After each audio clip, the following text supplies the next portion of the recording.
I really wish this was mine and not my friend's. Because it's so pretty. We are going to get started here soon. Still don't know who is going first yet. No reveals from either player.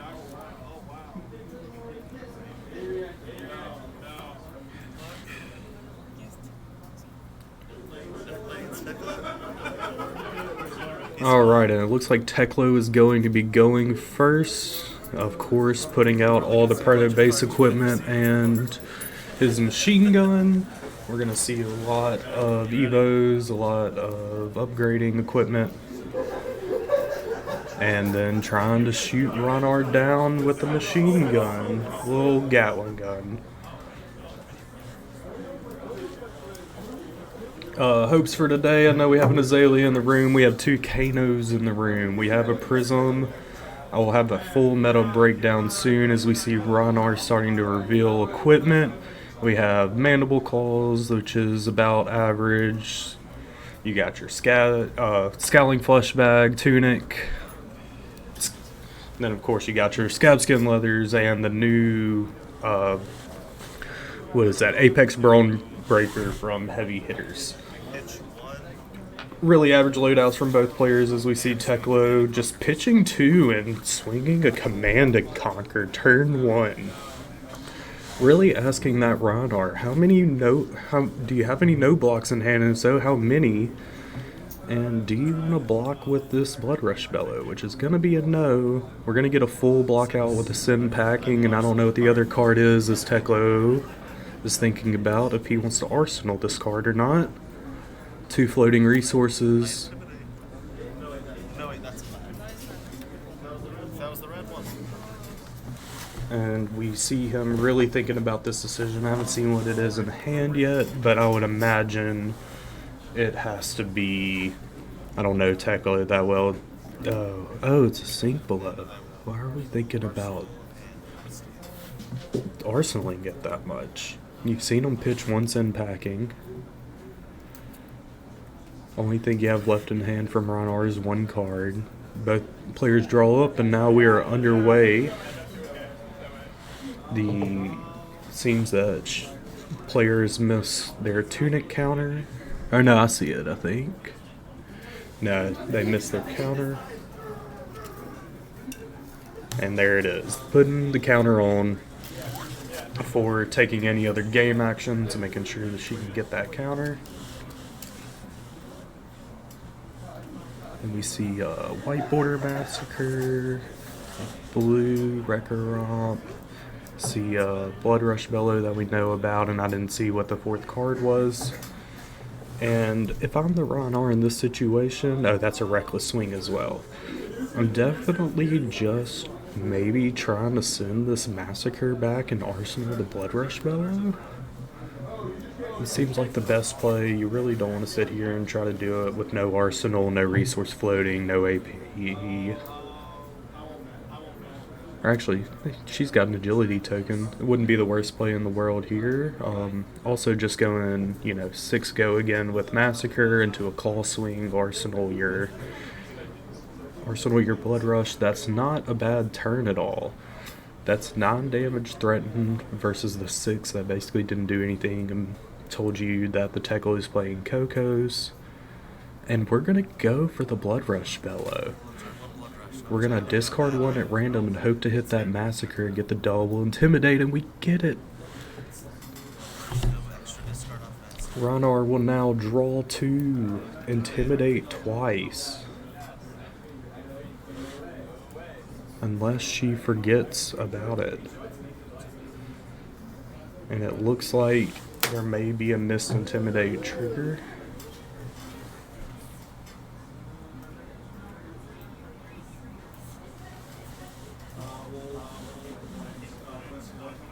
It may make for a rougher turn for her if she is not going to get the second Intimidate off of the amazing play of discarding the Massacre there.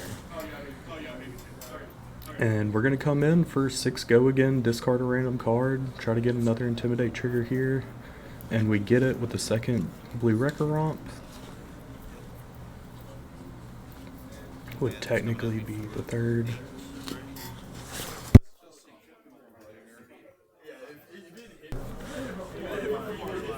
And we're going to see one block. We're going to see the defensive reaction from Arsenal that we knew about, and that will cover it up except for one damage. So we'll see Teklo going to 39.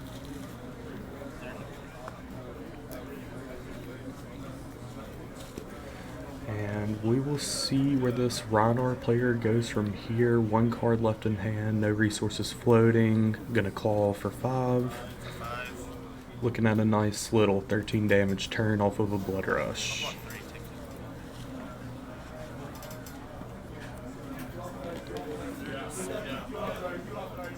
Teklo will cover up 2 of it, leaving just the 2 cards that are intimidated in his hand.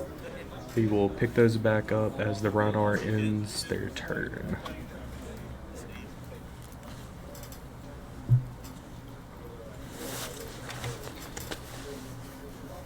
And we see an equipment in Teklo's hand. Think that was the Evo Steel Towers. Not too sure right off the top of my head. No, it was the arm piece, and we're just going to send in an attack. See what Rhinar wants to do here off of this. I'm not the most familiar with Teklo's cards, so I'm not too sure what that attack is.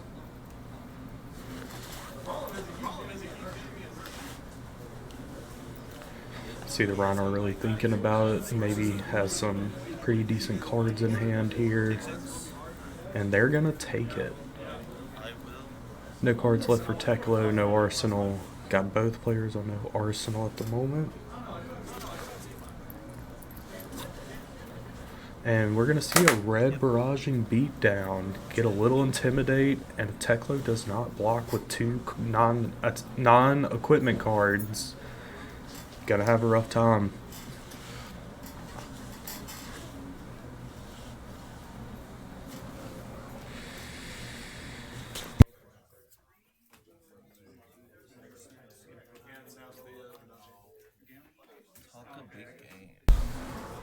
And we see Rhinar play Talk a Big Game afterwards. This is a card that's going to let the Rhinar pick a number, and if it hits, and if the attack hits for at least that much, then you will get that many might tokens. And then right afterwards, we're going to have a Show No Mercy coming in for, I believe it's 10 right now, maybe 12. I think it's 10. And if he blocks with both of them, it'll be a full block out. He'll have no cards in hand though, which will make it go up to 3. So hopefully the Rhinar chose 3 in this situation. So I have no cards in hand. It becomes 9. 5 take 4. Oh, and only blocked 5. So taking some damage and getting the might tokens. She did declare the right number for the might tokens, so she will get a very beefy next turn and 3 might tokens going in. And that will get you over a break point. That makes Rhinar go either for 6 with a claw go again, or if you play like a Wild Rod or a Pulping first, that's going to be for 9, either dominate, go again, or just go again. Really shaping up to be a great next turn for this Rhinar here.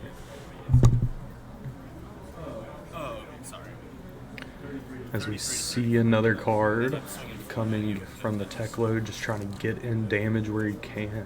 And this may be another turn where the Rhinar just says, okay, I threaten more than this. I will end up winning this just off of the pure value that Rhinar's gotten from heavy hitters. It's a really very fun thing with Rhinar these days because he has gotten so many tools to where you don't know exactly what they're going to run in their deck anymore. I've played a few versions of Rhinar. You've got Talk a Big Game that I've tested. It's not in my current iteration, but after this and seeing how it works with Show No Mercy, I may just have to pick it up. Gonna see another red barraging going for the Alpha Rampage. We're gonna have a 12 damage. No, this is This is a 16 damage turn from the Rhinar here. Oh, +3. I'll go to 17. That is an insane amount of damage coming through. Thankfully finding 2 red barragings earlier in your Alpha Rampage. Unfortunately, we did have to discard a runner from that, but right now, can't really give it go again. You'd have to find another tool for that, and it just doesn't work currently, so I really like that play of just coming in for a lot of damage. 2 scrap triggers. Get a scrap, Evo Sentry base arms, Evo Steel Soul Processor. For each scrap that I do, I get 2 base arms. Searching up his deck for, I believe it's a equipment. Once a turn instant, I can play my next Evo as though it were an instant, Yeah. and if I do, draw a card. So he's going to do the Teklo thing, playing an Evo from Banish, getting his chest plate set up, Played my first Evo of the turn, I'll draw a and card. he'll draw a card off of that and arsenal it. Really good. It's about the best that Teklo could do after taking 16 damage. Ended up with a D-React after he drew up. I don't know what he drew and put in the arsenal, but really on the back foot right now. But he could cover up the damage that's about to come in. There's a lot of great options that he's going to have to cover up damage, hopefully maybe swing some tempo back in his direction, and hopefully try to get this Rhinar to block. Because that's the hardest thing you can do, is trying to get a Rhinar to block. It's just very hard, especially when they're ahead like this. You know, Rhinar just swung a 16 damage Alpha Rampage at you. It's gonna be hard going forward to get him to get the Rhinar player to ever look at covering up damage. However, Teklo matches go long. This could go, you know, it could go 4 more turns, it could go 10, 15, as Rhinar rolls a 5 on Scabskin Leathers and it's 2 AP for this turn. I'm gonna use the resource off of Tunic, cash that in, and do a Sin Packing Intimidated. Which one? So now we have one of the Fate Scenes gone. You got 6 damage coming in. And you're really looking to see what the Teklo wants to do, not knowing what's going to happen with the second AP. It ain't nothing you can do. It's just like, I've never seen this happen to me before. I'm gonna block. And I have been handed the meta breakdown. We'll get back to that as soon as we see how this turn's going to go. Covering it up with 6. Going to be a perfect block there.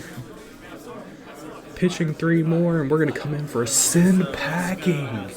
Oh man, it was the worst scenario for the Teklo. Gonna do something in response. Gonna fabricate it. +1, and I'm going to choose put this under an Evo I control. I'm gonna put it underneath. I have to put it underneath my chest, and Evos get +1 when blocking. Evos will get +1 while blocking this turn. Puts it under the chest plate. I'll block Gonna 4, block take 4 2. of it, and that Sin Packing is going to... Is that not the right card? Am I being crazy? Oh no, he had already used his card from Arsenal. Got it. Okay. So normally, Yep. by So turn 3, I have 2. see just an amazing position that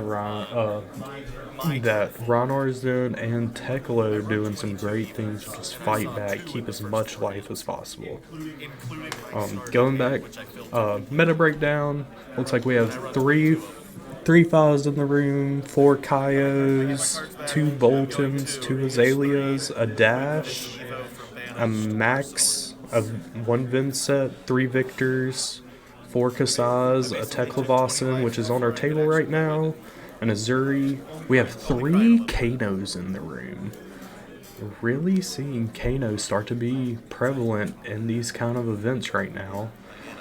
You got 2 Dories, you have a singular Rhinar, and you have 2 Dromides. So you're looking at 2 of the people that were brave and brought heroes that no one else in the room wanted to bring. And they're having to fight it out on table 1. This blocks for 2. See Teklo making a little bit of armor. It's in the glare right now. Can't really make out what it is. He's blocked with his chest for 1. He's still got a full, full gauntlets. Still got a head and a leg piece to transform. So really looking for opportunities to either exile that Evo Steel Tower and other things out of his graveyard so that he can play them. Banish, I apologize. Or you're just looking here to, block out a little bit of damage. Send back the Coco if they arsenal something. Hope you try to hit a Blood Rush, take them off a turn. As we see the Rhinar thinking about what they want to do with their turn here.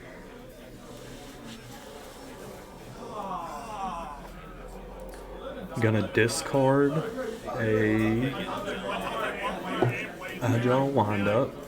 Gonna make an agility token for next turn. Get an Intimidate trigger. Or this is on end step. Let's see.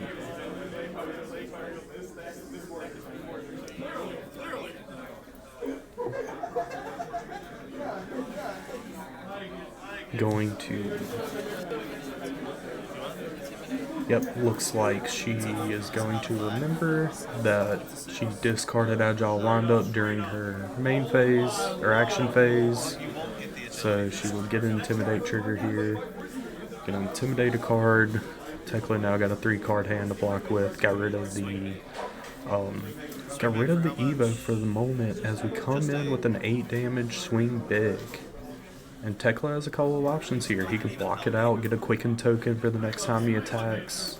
He can, just block out a little bit of the damage, still go with the plan of playing either the Boots or a Coco, which I think he has to keep all of his cards for that.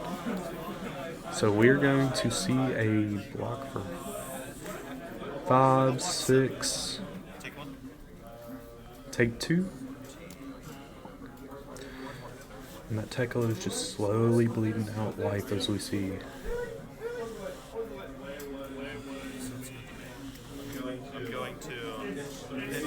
I'm going to pitch the Evo Steel Tower to make to transform his boots into another piece of equipment that I'm not too familiar with.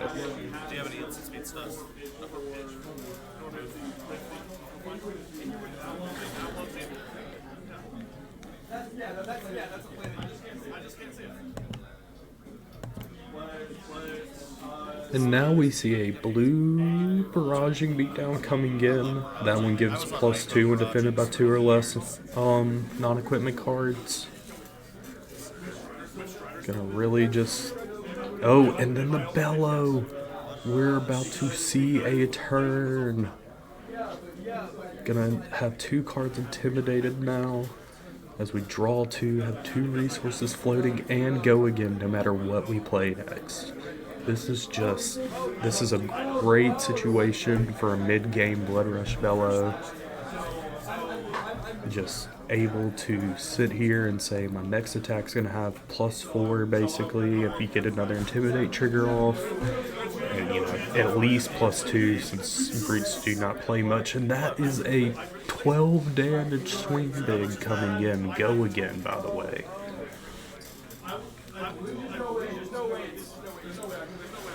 Gonna have to block with both cards to take 2 damage here. Or 2 or 3, depending on if there are 2 or 3 blocks in hand.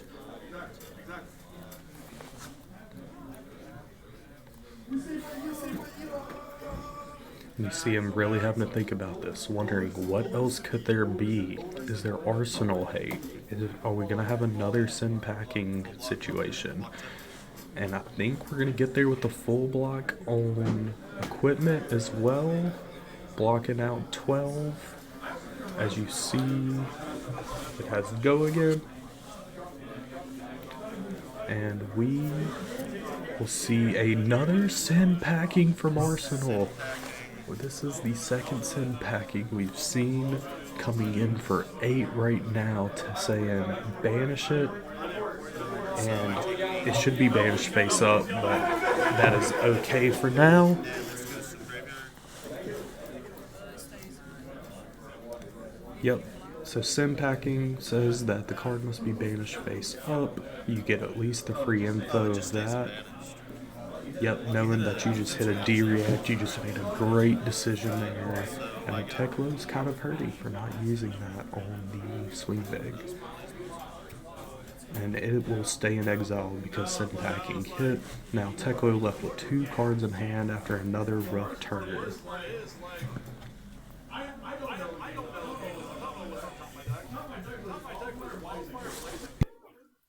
had a snapback in hand. I didn't have to use strike.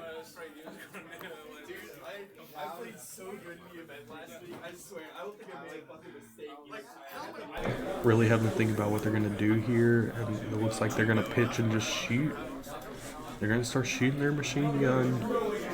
Since he has 3 Evos out, that's going to get a couple of really good benefits. One of them being a cost discount for using it. I believe it has go again, maybe a little bit more power.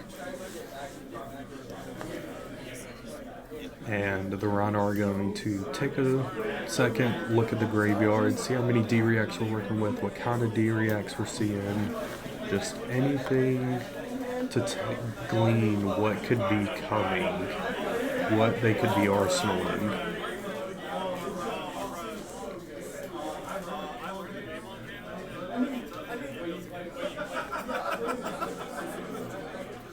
Gonna block with Apex Breaker and assumedly, yep, a Skull Crack from hand. Make a Might token here. Must not have a way to guarantee that she can discard the Skull Crack next turn. Or maybe it's just not that big of a benefit. Maybe the play is locked in, can do it with 3 cards. Or maybe even 2 so that she can arsenal something. I apologize. And it looks like it will be an E-Strike. We're going to bottom it and probably choose buff here. I would imagine a 7 attack would be better than go again plus another 3. Really just putting pressure on the Teklo here to keep giving up his equipment. Keep giving up cards in hand. Keep putting yourself in a situation where I can just swing out and tell you to deal with it. And it seems to be working. I don't know life totals exactly at this moment, but I can tell you one thing, and it's that Rhinar has taken significantly less damage than Teklo at the moment. I have mode 3, so it has overpower, it costs 3 less, and on hit history. Because I have 3 Evos. Alright, So only 1 action. so this card, since he has 3 Evos, it has overpower, which means that it can't be blocked by more than 1 action card. It has an on-hit effect of no more than 1 action next turn, I believe is what I just heard. So we're going to see the Rhinar really try to cover this up, start to use that equipment, start to try to put themselves in a good position and just keep the tempo going. Because, you know, you double block with Apex on 2 turns, you get a Might token, both turns, you can keep putting that pressure on to a point where you feel comfortable and that's the right choice.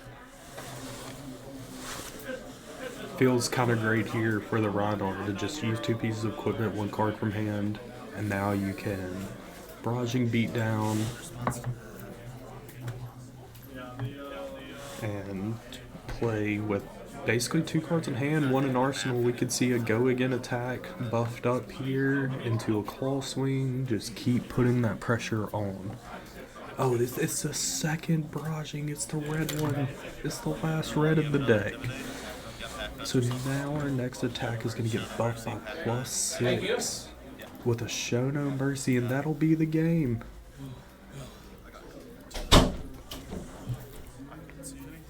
Rhinar just kind of drew perfectly what she needed to there. Drew, you know, Blood Rush on the first big turn that the Teklo couldn't draw up on. You just keep pushing out damage with the barraging beatdowns, the The Blood Rush Bellow mid-game really helped. Sin Packing, Show No Mercy. These, and then I think another pivotal turn there, just to really seal it in for the Rhinar, was a 16 damage Alpha Rampage.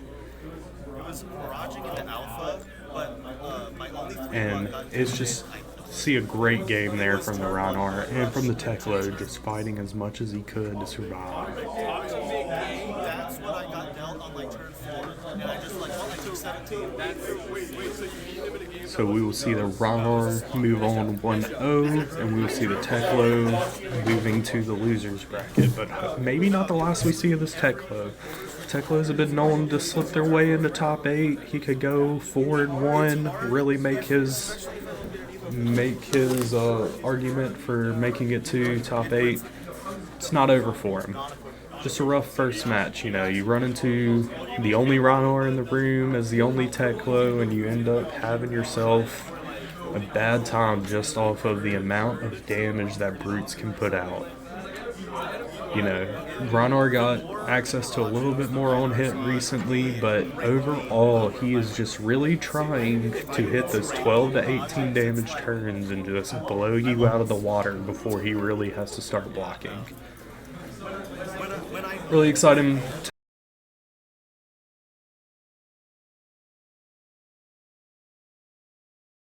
Three Kanos, 3 Victors. Really seeing Kanos start to take up a good amount of the meta percentage there. Then we have 2 Boltons in the room, 2 Azaleas, 2 Zoris, and 2 Dromas. Then we have a lot of 1-ofs and Dash, Max, Vincent, Teklo, Azuri, and Rhinar. So now we're going to see one of the Victors on stream versus the Dash in the room. In this matchup, Guardian going to be swinging a lot of big attacks, but you're going to see Dash just relentlessly attacking in with some boosted attacks. A lot of things that don't do much, but then you have your things that, like we see in his playmat Pulse Wave Harpoon, that can start ripping cards from Victor's hand, important ones at that. We see, let's see, what else does Dash run? Dash runs a lot of things like Boom Grenade, where if it even hits for 1, you could be taking 3, 4 more damage, or 2 or 3 more damage. You have a lot of great tools in Dash to deal with these big, meaty attacks. So I think what you're going to see from the Victor is a lot slower game plan, really trying to block 6, send 6 back, and really hope that that is enough to come over the top at some point. Victor doing a lot of clashing, a lot of gold generation, and I think we will see those succeed more often than not in this match whenever he goes for them. Going to be hoping to flip a Golden Sun, going to be hoping to flip maybe some things that give him might and vigor tokens and things like that. And we will see in a moment who goes first, as they are just currently sideboarding, shuffling up their decks, making sure that they are good to go.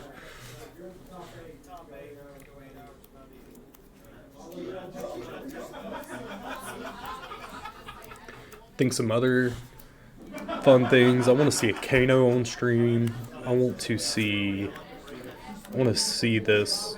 I want to see a KO on stream as well. Have not gotten to see a lot of him in our locals yet. And honestly, I want to see one of these 2 Boltons. I heard Nathan Crawford, I believe, is playing Bolton today. And if he could make table 1, that would be a very fun match to see. Great player pilot a very combo-centric deck.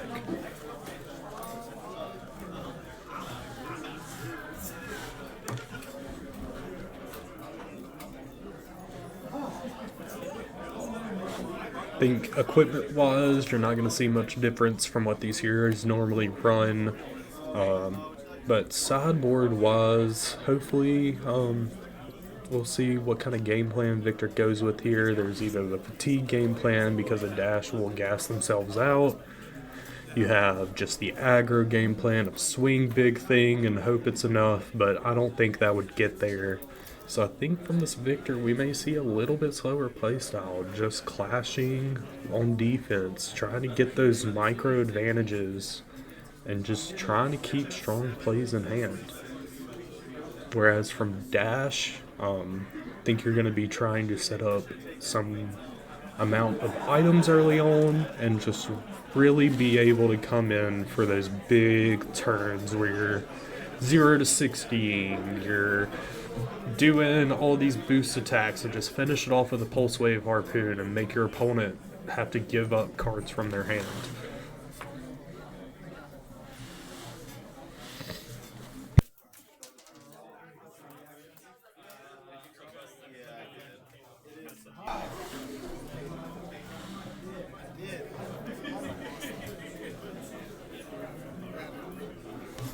Now, I do know one of these Azaleas are in the winner's bracket from walking around. We have a Rhinar in the winner's bracket.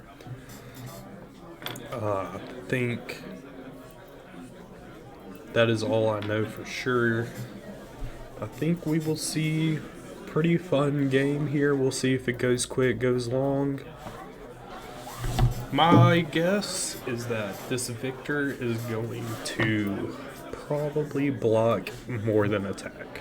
I think we're going to see a lot of the action coming from Dash until Dash either ends up with a hand that she can't do anything with, or a hand that doesn't do as much as they wanted, or maybe Victor would just have the perfect block in hand and then have 3 cards left.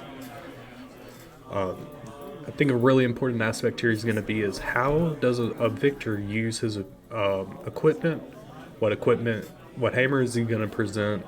I think Miller's Grindstone is probably fantastic in a matchup like this where you can just keep banishing things from the top of their library, keep taking away those cards, and make it even worse for the Dash. You're also probably going to see the Gauntlets of Iron Will, just making sure that nothing will happen that's funny, getting a little bit of a debuff on the attacks for the chain. Victor rolling a 4, and the Dash rolling a 3. Just low variance from both players there. Dash will be going first, it seems, with the reveal. Got an adaptive plating, a crown, a Tekla Foundry Heart, all very average things. Then on the Victor side, you have Balance of Justice, Tectonic Plating, Gauntlets of Iron Will, and Civic Steps. Civic Steps, not really that useful. You're going to let the Dash be able to not boost twice this game. They still get go again. Like, they're already going to be milling themselves enough that that's not going to really matter. And then you have your Gauntlets of Iron Will, which can really impact if they have big turns that they want to go wide. You can, take away 2, 3, 4 more damage than what you would think from an equipment. You see the Dash start out here with a that is a, I forget his 6 attack though, so you're just going to see the Victor block with 2 there, say I'm going to draw up, so I'm fine with that. It's boosted with go again, and I would be very surprised if we just didn't see a Teklo core come down to just help set up future turns. Off the top, and when I'm revealed off the top, it landed like that. When I'm revealed off the top, it's supposed to be face up. Also with the Victor, you see he's got his gold shield and his Miller's Grindstone. Exactly kind of what I thought would happen. Swinging in with Miller's Grindstone, clashing, taking away cards from Dash unless you hit something too scary. It's a great plan. And like I thought, we are just going to see the Teklo core drop from Dash. No Arsenal and pass on turn 0. Now we will see what Victor can do with turn 1 of this game. See what kind of cards he can get from Dash and hopefully set a tempo that she has to answer or has to block out.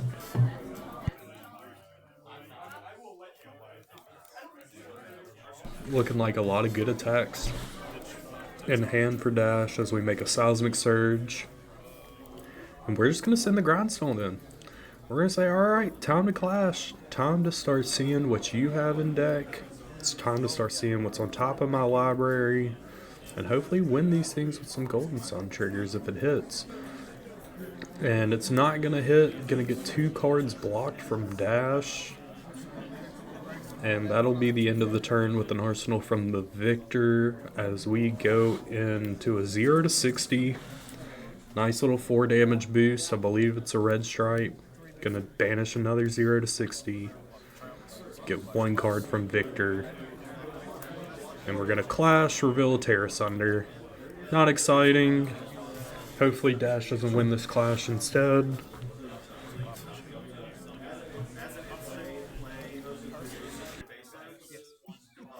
Because I'm about to win whenever we clash.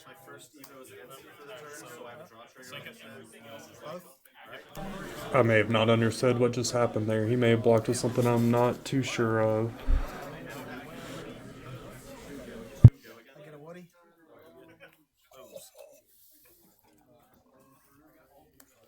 That's what I've always wanted for Christmas.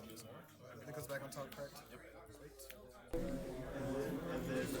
Looks like a major wage loss there.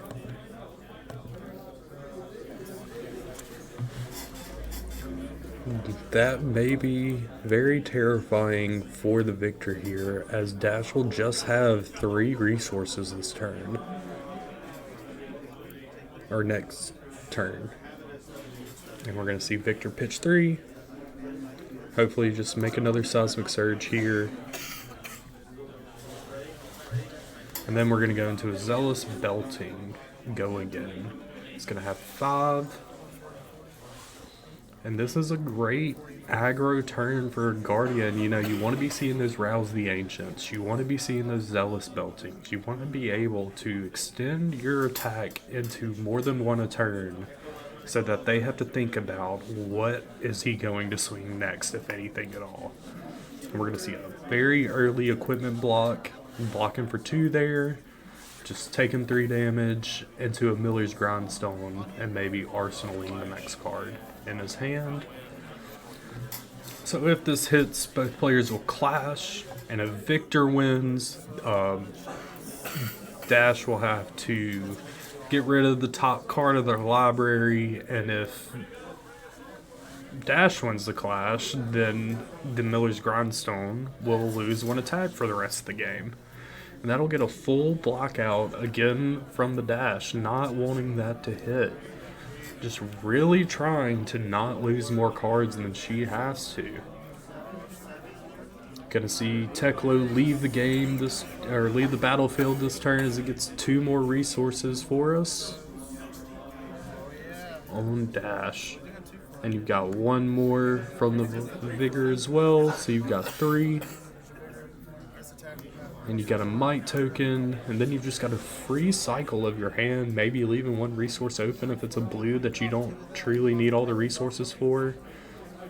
Yep, using one of your basically using your Teklo core to cycle and add another card to hand, as we see a high octane hit the field, drawing another card, and whenever you boost, you're going to get an action point this turn. Now we're going to boost, I believe that's a T-Bone, so we're required to block with equipment. Gonna clash here, and that looks like it's gonna be another win for Dash. Victor just not getting the clashes he wants this match.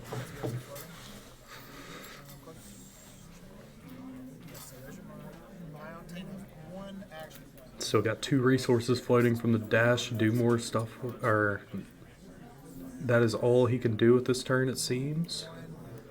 Just no. Gonna see something played, and now we're gonna shoot our pistol. Gonna get a card from Victor for the pistol. Gonna clash again. And now Victor finally wins a clash, revealing a buckling blow. And he will draw a card off of making a gold token. Really good cycle from Victor there. You can see Dash remove another counter and try to just pistol again, trying to get some kind of damage through. Make you say, do you really want this 4-card hand? I apologize. Do you really want this 4-card hand? Or do you want to give me one to stop no damage coming in? I think Victor maybe making the right play here, just taking it slow. You've got an E-strike in hand, you've got a buckling blow. You got a good amount of things you can do. You can go E-strike, bottom a card, go again, or draw a card. And then if you go again, you can swing a Miller's Grindstone. If you go buff power, you're just swinging in for 7, which is a great amount of damage. It hits a break point. And it looks like that may be the line we're taking.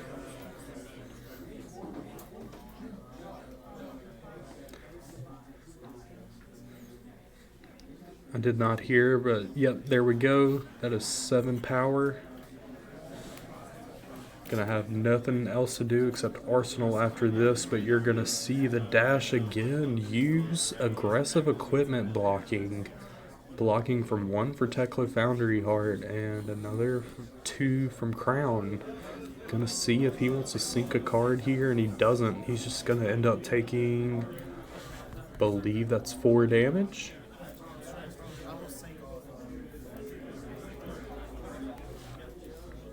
Is going to end up bottoming a card and drawing. Drawing into a Teklo Pounder, which means that Dash could have a pretty good setup turn here. Already got 2 items in the arena. Going to get a resource from the Vigor token.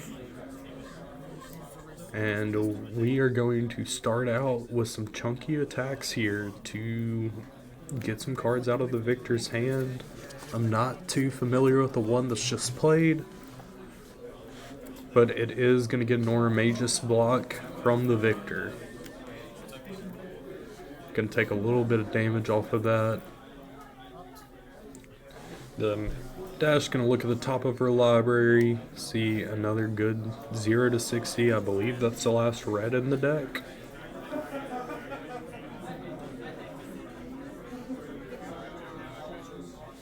See the Dash figuring out what they want to do here. Going to pitch the blue. Swing or shoot the pistol. It's been a classic thing in Flesh and Blood ever since I've joined, is that a dash with a pistol is a very, very scary thing, because they eventually just will keep attritioning you out with that pistol off of all the boosts that they're doing. They kind of just say, okay, if you're not going to let my normal attacks through, you're going to let this little chip damage through, and it's going to chip you away until you have to do something about it as well. Which means instead of giving up 1 or 2 cards a turn, you can end up giving up 3, maybe 4 cards, depending on how big the turn is. And now we're going to see a throttle hit the field, I believe. Yep. So now we're going to get throttled. And Victor's going to have a really big choice here, which is, do I want to take 6 damage?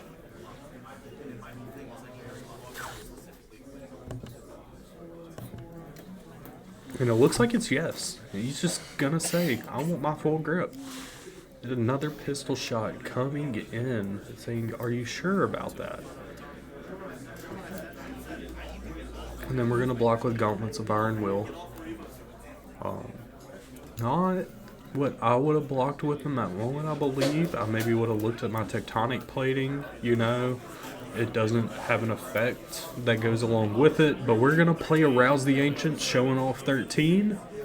We're going to get 7 and go again off of that. Yeah, I think that the Gauntlets of Iron Will block there was maybe just a little micro mistake, because if you block with that on the first turn of an attack chain, it could be a whole lot better for you. But it probably won't be enough to be a match ender or anything like that. I think there, though, you get 1 block from the 7 attack go again that you first show. You've shown on the rest of your hand, so you basically have to say, like, hey, here's my Miller's Grindstone play. Or no, we're going to go for the Zealous Belting. We're really going to try to shove damage down Dash's face this time. Currently threatening 12 damage this turn, no resources floating. You could see a Miller's Grindstone hit to make it 16 at the end, 16 damage threatened at the end of this, and really try to burn Dash. But we're gonna arsenal that last card in hand. Don't remember. I don't even think we saw it. I think we showed off that Cranial Crush that was pitched as well as Azalea's Belting. Dash gonna swing one little card, and now we are through Dash's turn and back to Victor. And it looks like Victor may have picked up the tempo here. As we see people starting to think.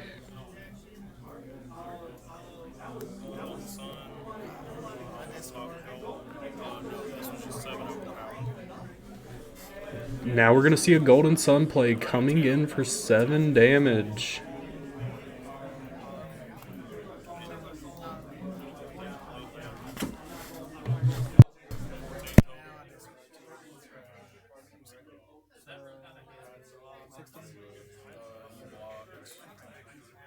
Go down to 20, that's 9, go down to 20, then you palm up. Discard 2 randoms. 13, yes, you should have 16. Oh, no, you discard just one of your choice.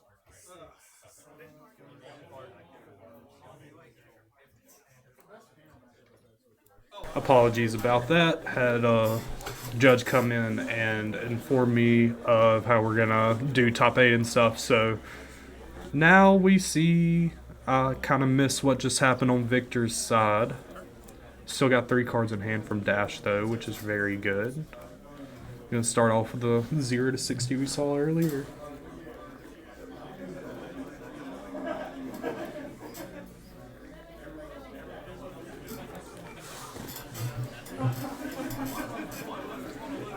See a pretty good hand from Victor if he can keep it, and that he has a Spinal Crush, he has 2 blues.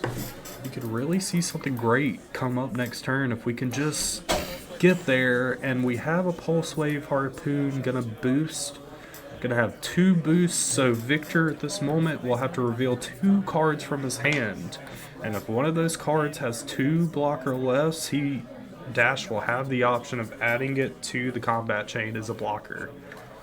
So let's see what Victor's going to show off here. I did see a 2 block in hand, so I think... Yeah, I think you have to just show Dash that you have the Spinal Crush, you have the Macho Grande blue, and just make him wonder, is that a third, or is that a second blue in your hand? Can you cast that next turn? And we see another Gauntlets of Iron will block, just blocking for 1.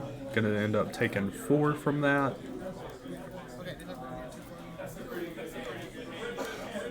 And Dash is thinking about if she can or wants to do anything else, and we're gonna move to clean up. We're gonna move back to Victor's turn, and you're gonna see what could be a very good play here, where either Dash is going to have to block with 2 cards from hand. Oh, no, we have not moved to cleanup. We still have a pistol shot. Did not see that we had resources floating still. Apologies about that, and we get to shoot one more time.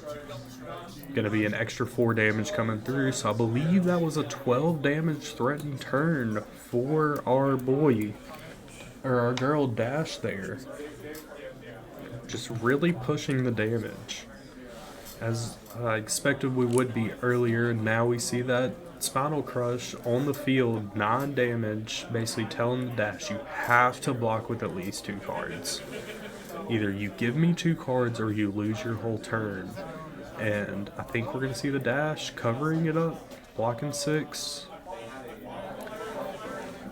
Having to give up 3 cards because a lot of mech cards cost 2 block.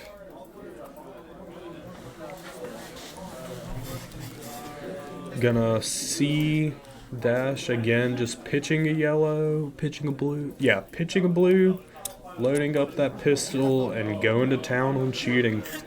It's just a very valuable play that for 3 resources, you can just sit here and shoot 3 times.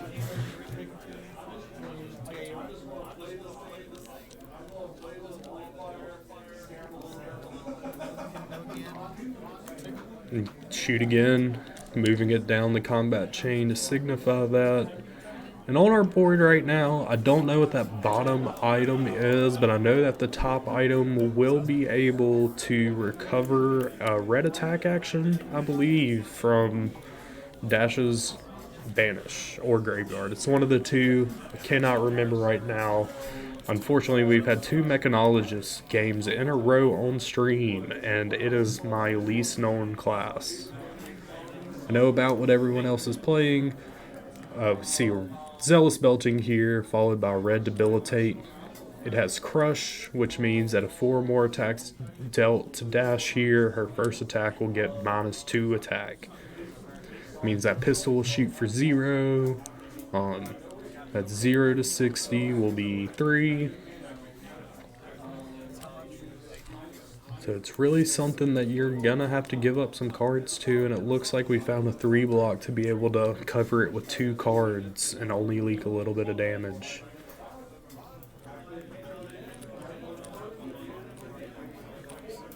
Now we're gonna see that 0 to 60 come up. It's not gonna be debuff, so we're gonna be coming in for the full amount. Gonna get a block out of them, and the clash is not. I think they bounced off the clash, and this time we're showing a Pulse Wave Harpoon on top, cracking the gold from Victor, revealing another card, Chokeslam, and now Victor will win that clash. Really great play from him there, winning a Viger, a Might, getting himself a gold and drawing a card, being able to go back to card neutral in hand. Really great thing to see. Guardians being able to block and still keep a great hand. Saying this is definitely not a Bravo main that enjoys watching Victor's play. As we see Dash shooting the pistol, coming in for that 2 damage, seeing how Victor wants to play out this turn. Gonna take the first 2. Say, of course, gonna take some pistol shots. And the second one is where we truly start to think, depending on life totals. And now we're gonna start bringing out that tectonic plating. And I guess it was correct to just go ahead and get the Gauntlets of Iron Will out, because Teklo Pistol is an action to put a steam counter on, which would break the combat chain, which would make Gauntlets of Iron Will basically useless. So it does seem like it's just another 2 block unless there's some major turn where Dash can't spare any resources to use an action that's a non-attack. Now we see, I believe that's a Spark of Genius in Dash's hand as we come in for a lot of damage with the Thunderquake. You'd usually want to heap that, but instead we're just going to say, nah, we're just coming in for 11. You're going to take, I think it's 5 here, maybe 4. And this Victor just being able to do what I said, which is take the momentum and just grab it and keep running with it. If you don't give in to Dash with all of these pistol shots, you're able to block up just enough to say that my damage out damages yours, then you're in a great spot. You're out aggroing the aggro player at that point, basically, and that's something beautiful that a Guardian shouldn't be able to do, but we're seeing old Victor Goldmane the horse do it here, boys, or people. As we see Dash drawing up, we see another Golden Sun hit the field. Gonna be coming in for 10 damage here.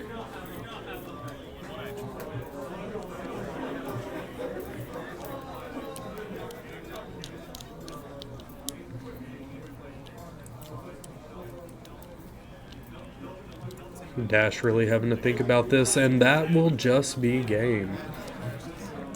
Had a lot of 2 blocks in hand, couldn't really cover up enough. I did not see what life totals were. However, we are seeing Victor win.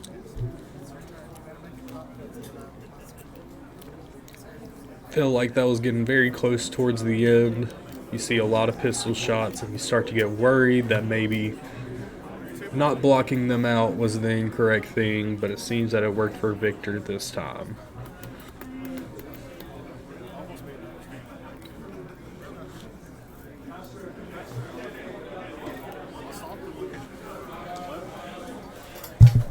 I went 9 wide, popped my mask, we took every bit of it.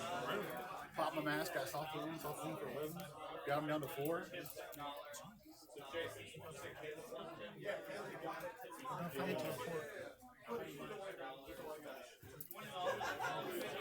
He did an instant, threw back some arcane damage, drew up on his turn, threatened lethal, and he was just able to pull it out.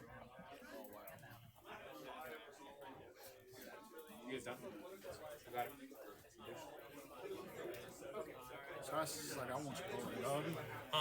You can still, it's only one loss. So if he goes to top, if he makes it to like first place, if he wins all of his But he's rounds, 2-0 though, right? yeah, if he wins all of his rounds, my strength is going to be Right, but if he wins all of his rounds, he's going to be undefeated. He's going to make it anyway. which is what I'm hoping for. Do you not see items? I literally saw one plasma purifier, and then at the end, I saw all 3 powders. I left the powders in for hits. I didn't draw any items and was unable to block or anything. I don't know but about leaving them in one for pitch when you purifier. can't block. So, And misses against Clash. yeah, but he only won 2 clashes. Yeah, it was not a lot of No, there was not a He lot do of be clashes. losing clashes when he shouldn't be. I feel like I misplayed. I feel like I blocked with armor way too early, so he sent in 10, and I was like, oh god, 5. Did you start with induction chamber? I did. I only saw one. I saw one purifier. Oh, Mangle? Mangle's I see good. one Oasis. There's one Oasis at all. So you're 2-0? You're 1-1, but you lost against number 1, so. And that looks pretty good. Hey, hey, we just won that. We. We. I formulated it to where you can win. Mayo playing on a Dory mat. And we will see what our other player pulls out here soon as they get their life total set up, doing a lot of pre-match things here, just making sure that they are all set up and ready to go after sideboard. See the KO, probably already asked him what he's on, going ahead and getting that equipment set up.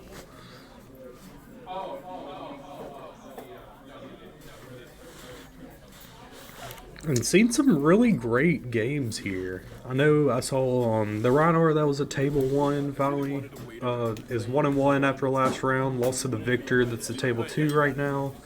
As we pull out the safe case, got this deck all locked up and making sure that no one can get to it. Got the amazing little lock case. Gotta make sure your cards stay nice and pristine in it. Bro, that dagger was so clean too. Pulling out some dice. Like the centering on it was perfect and everything. God, fight, go to your job. And let's see what our second player is on here facing a KO. And it looks like it's gonna be one of the Azaleas in the room. Oh, is Noah playing? Oh my This is gonna be a fun one. We have Azalea versus Kaio. We have Brute versus Ranger. Something that's been going forever. But instead of Rhinar, you have the new KO. I drew a hand. No, he's only got 1 weapon slot, but he makes up for that in just the amount of gas that he can put out on almost every single turn. KOs will output 8, 12, 15, up to 18 damage in a turn and not think twice about it. There's no lack of go again. You're running yellow, red, Wild Ride and Pulpings, you are just trying to gas, and kill your opponent before you hit the bottom of your deck. On the Azalea side, you're looking to pump up, you're looking to get some good on hits, you're, spike with Blood Ruts, spike with Frailties, things like that, and looking to swing in for 15 damage, trying to get those red in the ledgers going so that Kaio can't do anything with his turns. Because if you can get red in the ledger buffed up enough to where Kaio can't deal with it, he has too many non-blocks in hand, something like that, you can end up just locking him out of the game, make him swing one thing at a time, make it only take one action. And Azaleas have a way to start recurring those red in the ledgers back into their deck. They have ways to tutor it up and knock the death whistle. And then even past that, you have your I'm trying to remember what the name of it is now, Remorseless. You got Inertia that is a problem.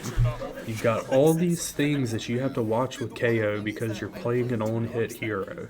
You're playing someone that wants to get at least 1 point of damage through. They're gonna get an effect off of it, whether it be reloading something, whether it be some tokens that you have to deal with on your next turn. No matter what it is, there's gonna be something if you let those arrows hit.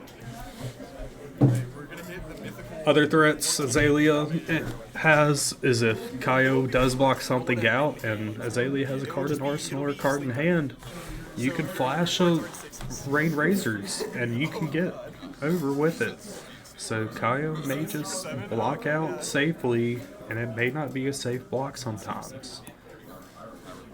On the Kaio side, you're trying to find your Blood Rush fellas, you're trying to find your Cast Bones, you're trying to find the things that just buff your attacks to levels that they cannot ignore. Much like with Rhinar, you have the same on hits, you have your Sin Packings, maybe some Command and Conquers. Got a lot of good options, and as you see, got the equipment, got the fist bump, and we are underway. Did not see who won the die roll. It looks like it's going to be Azalea first. Going to knock an arrow. Draw a card off of that. Going to end up being like she didn't even have anything. She had an arsenal to begin with. Going to do the blind flip from Azalea into a premeditate. And pass the turn. It's a pretty good setup turn for Azalea. Must have not had the pieces in hand that she wanted, or maybe she just didn't want to commit to an attack where Kaio could just draw up afterwards. Now we're going to see Kaio's first turn. This is the first turn of the game where both players won't draw up together. So we could see, hopefully, something here. Something to start ripping things out of Azalea's hand. Things to start making her not have the most optimal plays. And we get a Cast Bones. We're going to reveal one non-attack at least, or one non-6 at least, so you're not going to get Go Again. However, that is +5 next turn. Revealing one Reckless Swing that's going to go to the bottom of the library, showing a Coco, showing a Swing Big, showing a Beast Within. Those are all pretty important cards to Kaio. He's got 2 more left, not on the bottom of his deck now, of each of those cards. Really hoping that you draw another Swing Big with like Blood Rush or something. Or no, they stay on top. I apologize. Cast Bones puts them back on top in a random order. He will pass the turn, draw 2 of the cards that we just saw randomly, as we get a Premeditate into a Death Dealer activation, drawing from putting an arrow in arsenal. And we will see how this plays out. We're going to activate Azalea into what will be a dominated drill shot. If it hits, it'll get a -1 attack on it. Oh man, and now we have a lot of buffs coming in on top of the premeditate.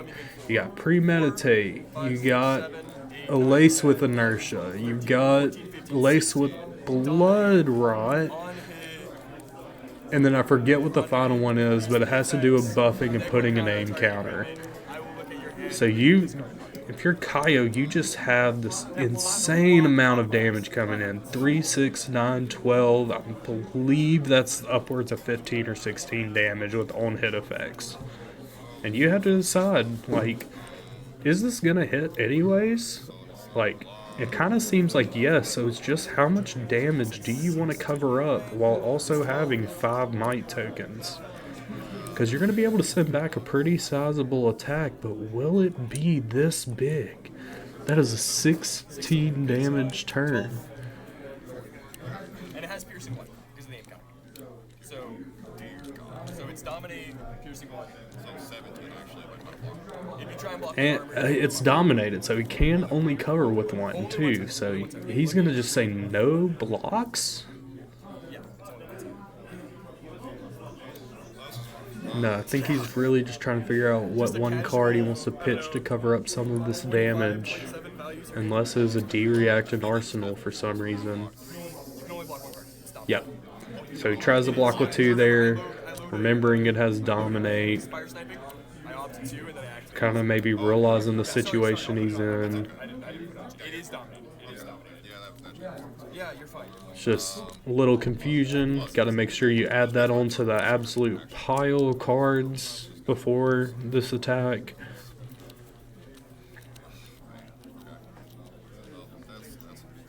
He's really just thinking here, just saying, I'm good. I'm gonna take a lot of damage anyways. Oh, gonna move to reacts reckless swing. Hopefully just chip 2 damage back. I'm sure there's not a miss if he's doing this. And he will discard a Beast Within. Second, it is the first one we've seen. It was on the top of the deck. He'll get an activation off of that because if you discard it, you basically reveal cards off the top of your library and lose a life for every one of them until you hit a 6. Then you get to put that 6 into your hand. So he gets a free Command and Conquer from discarding that Beast Within. Basically going card neutral off of the discard, only losing 1 card from playing Reckless Swing there. Losing a blue hopefully isn't the biggest thing in the world.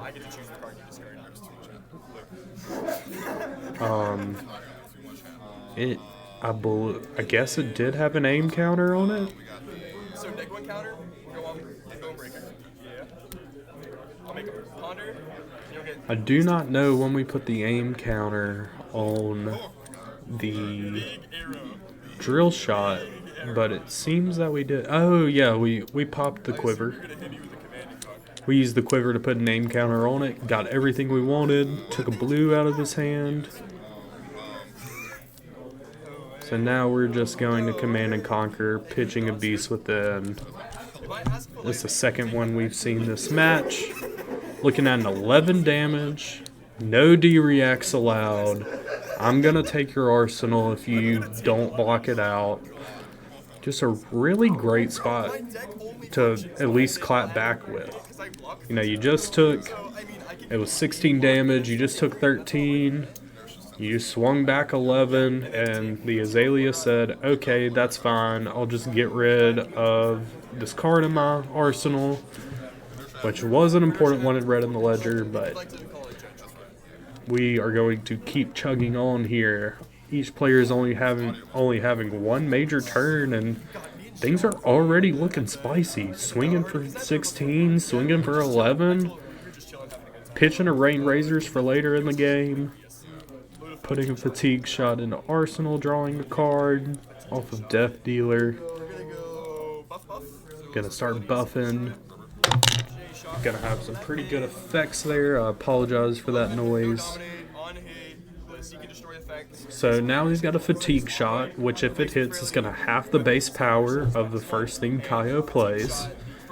Behind that you have Lace of Frailty, which will debuff the first attack Kaio plays.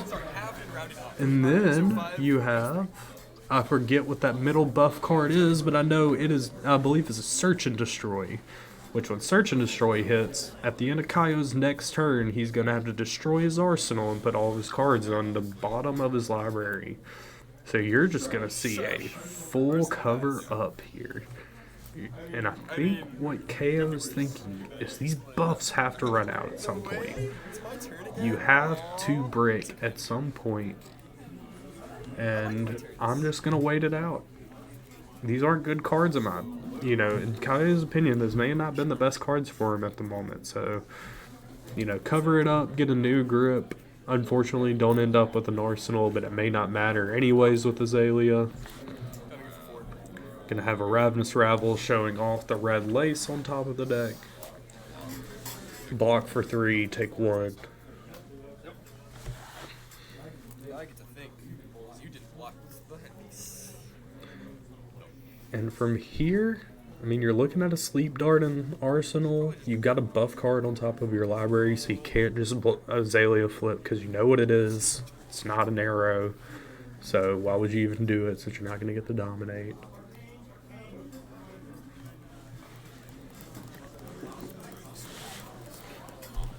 So it's kind of like, what are the other 3 cards in his hand that's making him truly think about this? We get a Read the Glide Path. It was my turn 1. It's turn 0. Possibly. I just played buff. Thinking about it, thinking about if he wants to buff now or not. You did. You had a 4-card hand. You blocked with Reckless, discarded a card. And you had 3 cards, because you discarded the Beast. And you did draw it. Oh, no, I don't think I did actually. Yeah, you did. Because that was my first turn. No, that was not your first. So you played Cast Bones on your turn 1. And I think they are just trying to figure out how the flow of the game went, just asking some questions, figuring out It just feels weird. what has been played, what hasn't been played. So then we're going to get that Read the Glide Path into a Sleep Dart here. Looking at, I believe it's 7 damage. Yeah, and activated abilities. I believe it also gets rid of the 6 effect. So if this hits, I would believe it is Kaio will lose his text box for the turn, which means, you know, he can equip that second Mandible Claw from Arsenal or from his equipment slot, which he probably doesn't even have, because why would you do that? But also, the major thing being, now Kaio's attacks don't have 1 extra base power in every zone except the combat chain. So now you're looking at, you know, you may want to think you're discarding a 6, and you may not be. You may be just discarding a 5. And then he'll No Fear, preventing another 2, not banishing anything for the turn. No Fear, you banish some amount of 6 power cards from your hand, and you basically get a block for every card you discarded plus 2. See the draw up. Got 1 card left. We're going to cast Bones here, and we're going to see if we can hit that perfect gauntlet. And we don't, but we do show a Blood Rush is in the top 5 or top 6. So we may be in a good spot here for next turn. We just have to get there and have enough cards in hand. He's going to see the Blood Rush. He's going to be maybe a little bit worried about that, hoping that he doesn't end up with that in his top 4. Which, more often than not, he will. And if it does end up in his top 4, we could see our first turn where Kaio goes, I don't really care what you're going to do.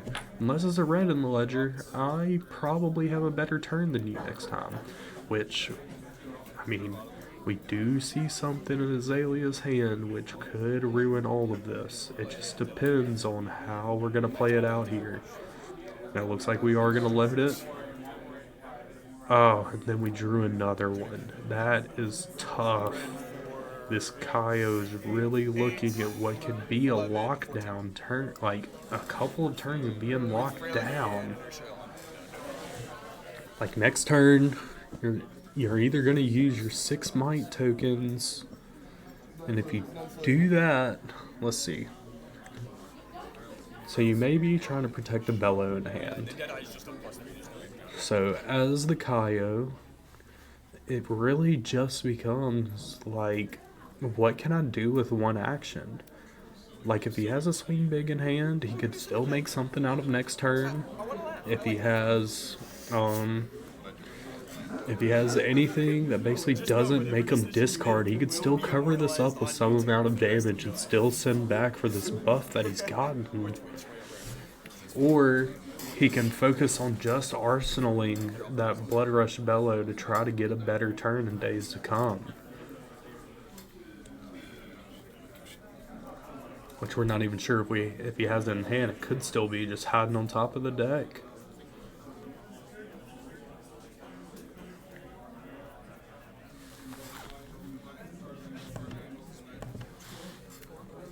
But seeing the Kaio really having to think about it here. I mean, he has go again. He has +6 attack, and he still can't use any of it if this even hits a little bit.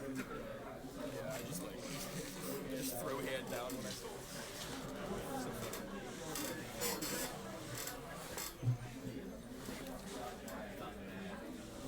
I'm gonna look for your take your time, but continue doing it. This is not a bad thing. I just want Azalea taking the time to just look at the graveyard, make sure we know what we're dealing with, make sure that there's 2 cast bones there.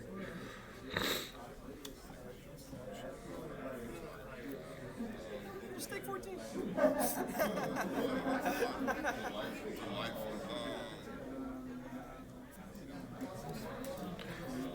And this one's tough. It looks like we're going to give up. Block 6. We are just going to give up the Bellow. Right? Or well, we can just do it like this. We're going to give up the Bellow. We're going to give up a Assault and Battery. We're going to give you 2 cards and say the other 2 cards in my hand really, really are better.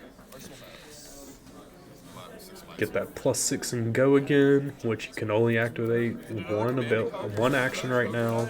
And it's gonna be another Coco. We've had 2 cast bones in a row, followed up by Coco. Command and Conquer coming in for 12. Again, no D-reacts. If it hits, get rid of your arsenal. And we'll go from there. So we're gonna block 3 of it. We're gonna take, it seems like maybe 9. Yep, you gotta take 9, cover up a little bit of that damage, lose that arsenal. And we have the second Red and Ledger in Arsenal, which we knew about. And that, as a Kaio, feels very, very good. You know you have 2 that are in the graveyard. You can only either hope that they don't draw into it or have the resources to play a Knock the Death Whistle. Because if a Knock the Death Whistle comes out and he's able to Azalea flip into it, it can get a whole lot worse from here. Azalea looking at their own graveyard, just making sure what they have. Gonna play another Search and Destroy, and we are going to knock the Death Whistle. Let's see what they find, but I would not be surprised if this is the third. This is the third Red in the Ledger, and and it was the top card. Both players joking about it and laughing because it's just so funny to see all 3 of them within 2 turns of each other. So now we realize we could have blind flipped and just kept that 3 resources for ourselves, but how are we gonna know that? I'm gonna go on top, gonna activate Azalea, give it Dominate, and it seems like we're gonna have another scary turn here, and that we have a 9 damage.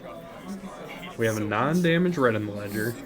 It's got Seek and Destroy on it, which means not only can you only play 1 action, you can't bottom your other card because then it gets destroyed. Now, if you have Beast Within in hand, yeah, you can, you can destroy that from Arsenal. You can get another card in hand and then Arsenal that, but you've already seen 2 of them. You know that 2 of them have been seen, and it's really going to be hard. You're going to have the same luck as this Azalea right now. shuffle my And deck, it right? kind of doesn't seem like he hasn't. Are you cool if I do it? Okay. Seems that the Kaio player did not maybe get an opportunity to cut the deck, or maybe just did not realize he shuffled. Getting one more good shuffle in there, making sure that both players are happy with its randomization.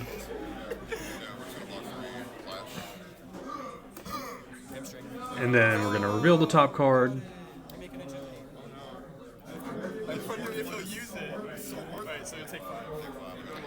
And it looks like that test of strength is going to go in, or is that test of vigor? Whatever it is, it's going to go in Kaio's favor. And Kaio is probably not having the best time right now. No way. Are you gonna play another Mighty Might? Does have a agility token, so this is a Bear Fangs top deck Ascend packing. So now we are coming in for, let's see how much damage it is. It's an 8, 9, 8. Blocking 8, covering up 3 of it, taking 5.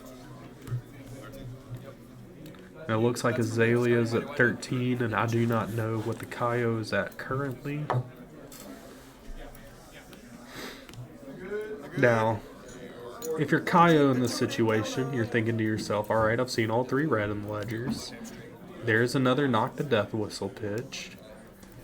And we may just be in a great spot right now to pivot back. However, we're going to have to get past this hamstring shot. You know, we're worried about what other 2 cards are in hand. Is this a Rain Razors? Is this just a bad turn for him? Is this finally my turn to pivot, especially with 2 Might tokens? These are all great questions that the Kaio probably has more answers for than me, because he knows his hand and I don't. But it seems like a great opportunity, if Kaio has the life available, to try to take out that last 13 damage. If he has the right hand, he can do it. He's got a tunic counter, I believe, so you have another extra couple, you have an extra resource towards that. You've got a Scowling Meat Bag, and now we've seen a Snapdragons pop as we come in with a Reckless Swing. So we're going to cover up that damage.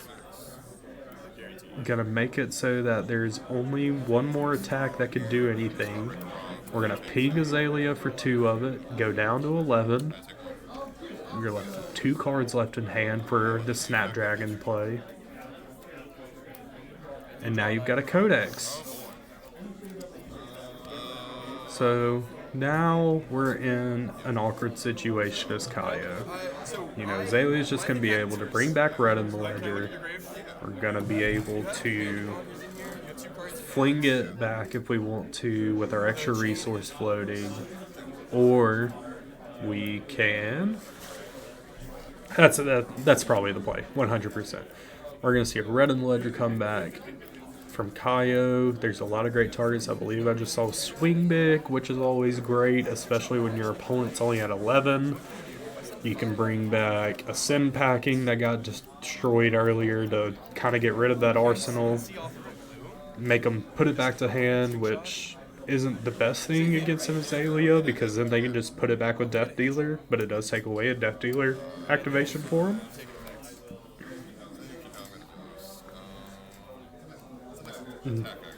We'll get a Frailty from Kaio. Kaio will have to search his deck to get one of these cards.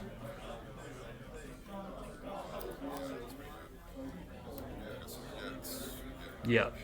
I was thinking about grabbing like Fatigue Shot or something like that, but that's just wrong. And I wonder how we ended up with a Hamstring Shot back in Arsenal. You have to grab an attack. Is it because... did we do a rewind here? You got a freaking beast. We may have done a rewind back to the beginning of the turn, which is totally within the player's rights. Where he just said that, you know what, I want to start off this turn with that instead. Then because then you end up with Kaio with 1 less card in hand. You get to know what their arsenal is. And you still get to send an amount of damage. And now Kaio has less equipment he can, or less resources he can block with. And if you're a low life total, it may be a must blocker very close to it.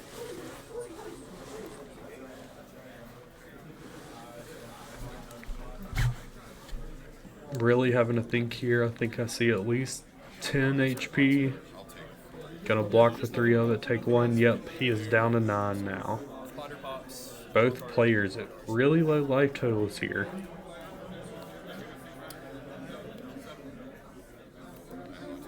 I'm just gonna see the pass back from Kaio as we're hoping for better days soon. Just need 1 brick from Azalea here, and we will be off to the races. We're gonna flip the card up in Arsenal. We're gonna opt. We're gonna snap flip from Azalea, revealing a Bolton shot that is yellow, so it'll be coming in for 3. It's very easily covered up if we want it to be. You know there's no dominate coming in.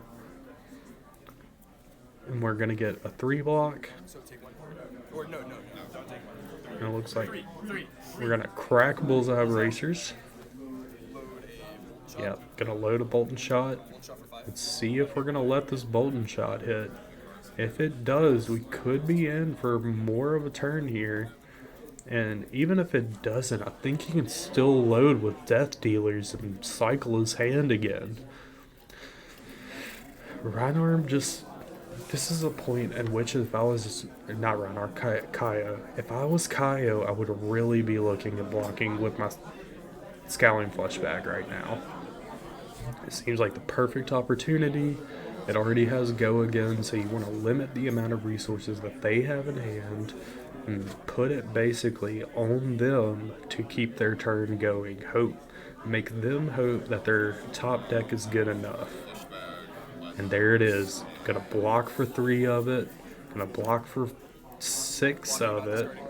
Or 5. It is fully covered up. We're gonna intimidate a card until his end turn. He'll still be able to arsenal it. Yep.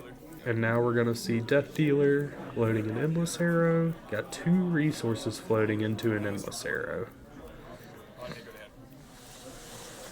And this is just not what you wanted to see as Kaio. Just having to keep pitching your hand at the moment. Unless he takes it. He just takes it down to 1 and says, you know what? This is it. Me or you, buddy. We're going to settle this in the next turn. And it is on you whether you survive or not. To a point to where you can deal damage back to me quickly. So let's see what this 2-card hand, 1 in Arsenal. You got, I believe, full Tunic resources. We could see something amazing here from the Kaio. I wanted to make sure I have everything. He's having to think about his play. If he's only got 2 cards in hand, if he popped his Tunic resource right away, I'd be scared of a Bellow. But it looks like we're just coming in with a Coco. Coco, 1 resource floating. Not floating pump. He's not. Okay, I'm gonna taste this. And we were really worried about a pummel there for a second as we destroy the Arsenal, which is that other Bolton shot. As these players are definitely having fun at their table 1 right now. Gonna draw up what looked like a pretty good hand, but you've got an Endless Arrow that you know about an Arsenal. Pulled his Tunic resource to load the Death Dealer. We're gonna buff. We're gonna search. And I believe oh yeah, you're gonna search the new one out. I don't remember exactly what this card says, but I know it is terrifying to see hit on the field. Basically like another red in the ledger in its impact. And now it's buffed up by 6. It's just a really tough spot to be as Kaio right now as we're dominating it. With the name counter on it, getting the full effects. And I would not be surprised if we just see a fist bump here.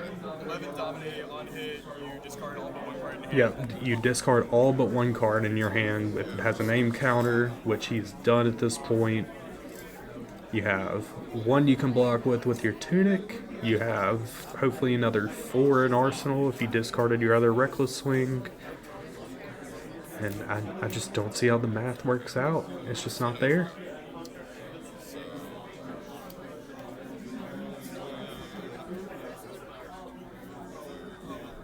Having a block with the bellow, go to reactions. Stop dominating. Oh, you got the no fear in arsenal or in hand? Oh, that'd be hot. Seeing what this Rhinar wants to do in reactions. Having him math out his turn. So here, I'll take 4 off of this. So this goes to, it's down to 7. And you're on 3. And it looks like, yeah, he's just going ahead and changing the math for him. He has a no fear. So we can banish, block another 3, only take 1. Take 4? Yeah, that's it. That's the best play he can make. He stuck with it, had cast bones left in hand along with another swing big, I believe. No, swing big's banished. So last card in hand was just Bear Fangs. Sad to see for the Kaio player. However, Azalea played that amazingly, saw all of the red in the ledgers pretty quickly. Couldn't have asked for a better game. This is probably the deck I'm bringing to Atlanta. Or during Pro Play season, whichever. We are back for round 4.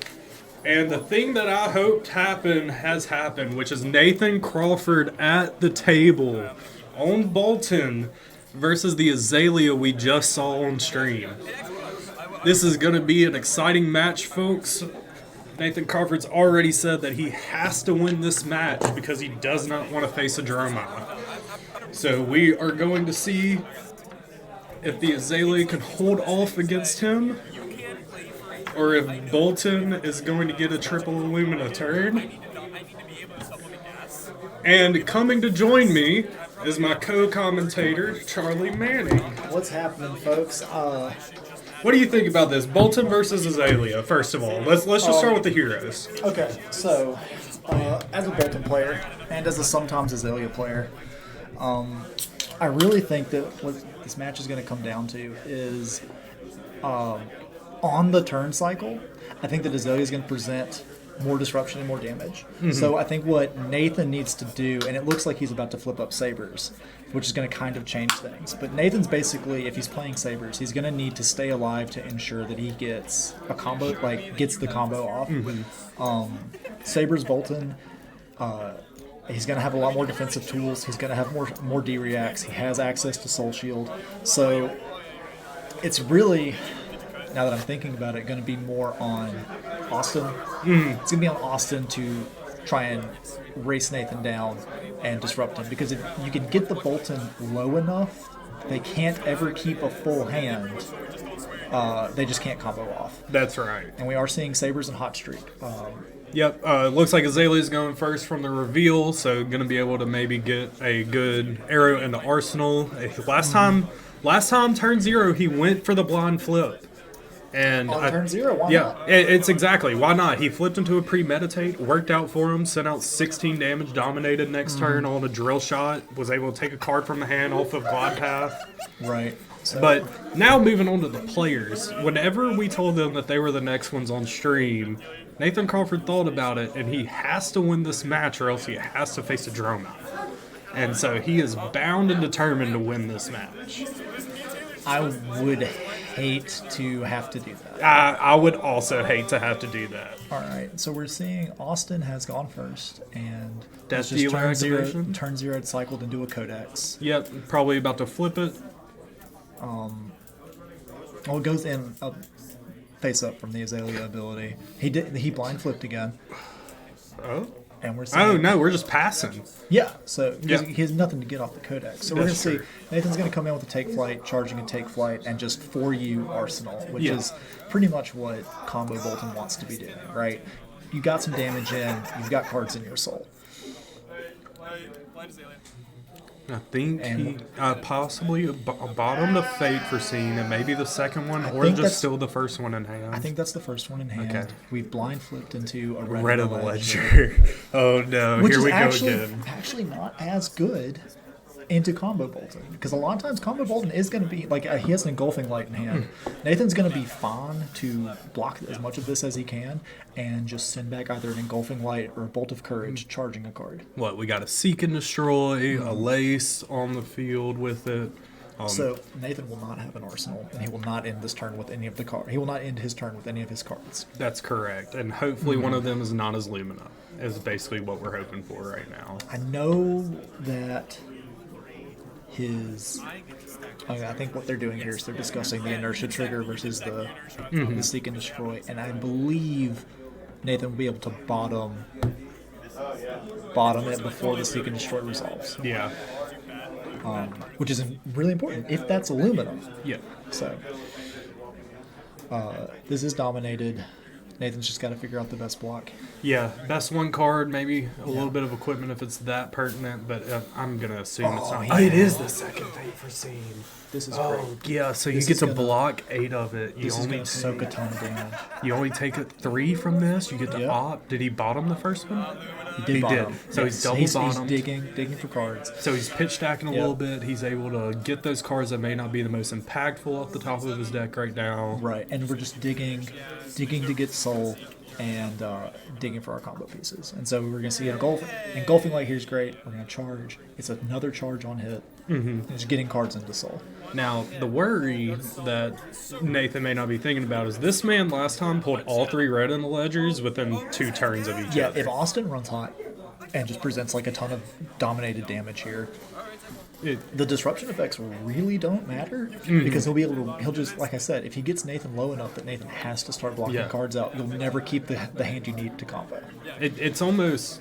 Uptick to it. God, I could have 3 It's almost like like Azalea is all about on hits, all about arrows, but it's almost brute like sometimes. It's just like 16 damage. Yeah, just to answer it. This is one of those times I think where you just want the evasive damage. Yeah, and that's what you want. You want to either blind flip or keep using your helmet and just keep flipping into dominated attacks. I think that's how you keep Crawford on the back foot here. Right, and just the absolute nads on Austin to be blind flipping Azalea for 2 turns in a row. Yeah, he's a madman. I've been sitting here played watching Austin. He's been at several events, and he's all about having fun. Oh, the release the tension. Yeah. This is great tech. So this is going to turn off D-reacts from hand. What? Anyways, turning off your D-reacts from hand. Right, but importantly, Nathan has taken on the chin, which is an instant. it is an instant. 30. I drew it. What you got? I got the combo right here. Apologies for that. However, we still have the same play here. We have confirmed pizza for me. So it looks like Nathan took it. He took We that. reloaded a Bolton shot, and now we're firing another one for 7. So this is with 14 lace or blood rot. This is 14 presenting 16 damage Yeah. with a card still in hand.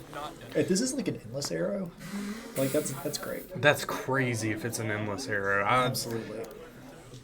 Let's see. It could be an endless arrow. It could just be a simple arsenal. Maybe like he's found a second codex. Maybe he's found Even if it's not something, if it's not an arrow you can Yeah. shoot, he's still got an arsenal. even a pumper is nice here. But like ideally, it's an arrow that you can flip up and opt with. You don't have to do the blind flips because your luck's gonna run out eventually.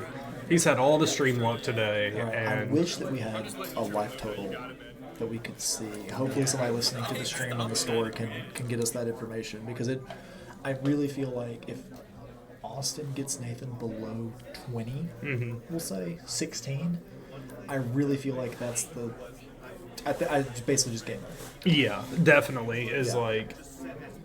You're really looking for those not only breakpoints in your attacks, but breakpoints in life, where it's just like, what can he do if he's below X amount? Right. And now we're sitting here and we're acting like Nathan's in such a bad spot. No. He still has a full equipment suite.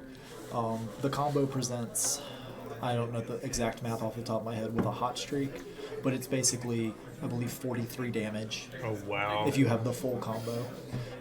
But it is important to note, Nathan's not playing Gallantry Gold. So Gallantry Gold is on a full combo turn. If you have all the Luminas, is an extra 8 damage. Yeah. And that, if Nathan just has to send it and go and play to that, that's a lot of damage left off the table. Yeah. I can't tell you that. So the question is he going to try to piece the combo in like 2 different instances? I think Kind of have to unless you just draw the nuts, right? see, I think that actually, it's going to depend on how the game. Yeah, I plays mean, out. we're still way early in the game. Like, But I could see the value in just a single Lumina turn, just to gain the life and fill your soul up. yeah, But definitely. he's going to need, I think, a double Lumina turn to do this. But I don't know. We're still very early. We're only on Alston's 2nd turn here. Like, there's still, Third turn. yeah, there's still a lot of flesh and blood to be played still. Nathan has thrown some equipment in front of us, Yep. So and he is catching a break because Austin is just going to Arsenal pass, and then it's CNC, just straight up the CNC. response that we wanted. I think he's going to Arsenal to take it on the chin. Yep. Take it on the chin. One of those. I have not seen a lot of people talking about it, but from just my experience playing and watching, Warrior All-Star. Warrior All-Star from the side. It really seems like it because you just get your agility. You don't have to have that D-react to give your sword go again. You don't have to think about if Hot Streak's going to have it or not. Exactly. There's just so many good things that Take It on the Chin does for you Right. that will get you over some break points. It's just, and it being just an instant, Yeah, 0 mana or 0 resource instant. it comes up so much. There's a ton of evasion. There's Overpower, there's Dominate. There's a ton of evasion in this format. And that's staple to big attacks. We're going to get 2 cards out of Austin, but I think he's happy with that. Donker's saying, we have confirmed chat viewers at home, I have pizza. Well, Alston in this situation, all he's thinking is, at least this isn't the 11 or 12 damage that I just saw with Kaio. Right. Because both Command and Conquerors we saw last game were off the back of a cast bombs. 11 damage and 12 damage. He just had to give up his arsenal at that point. Right. So, So we have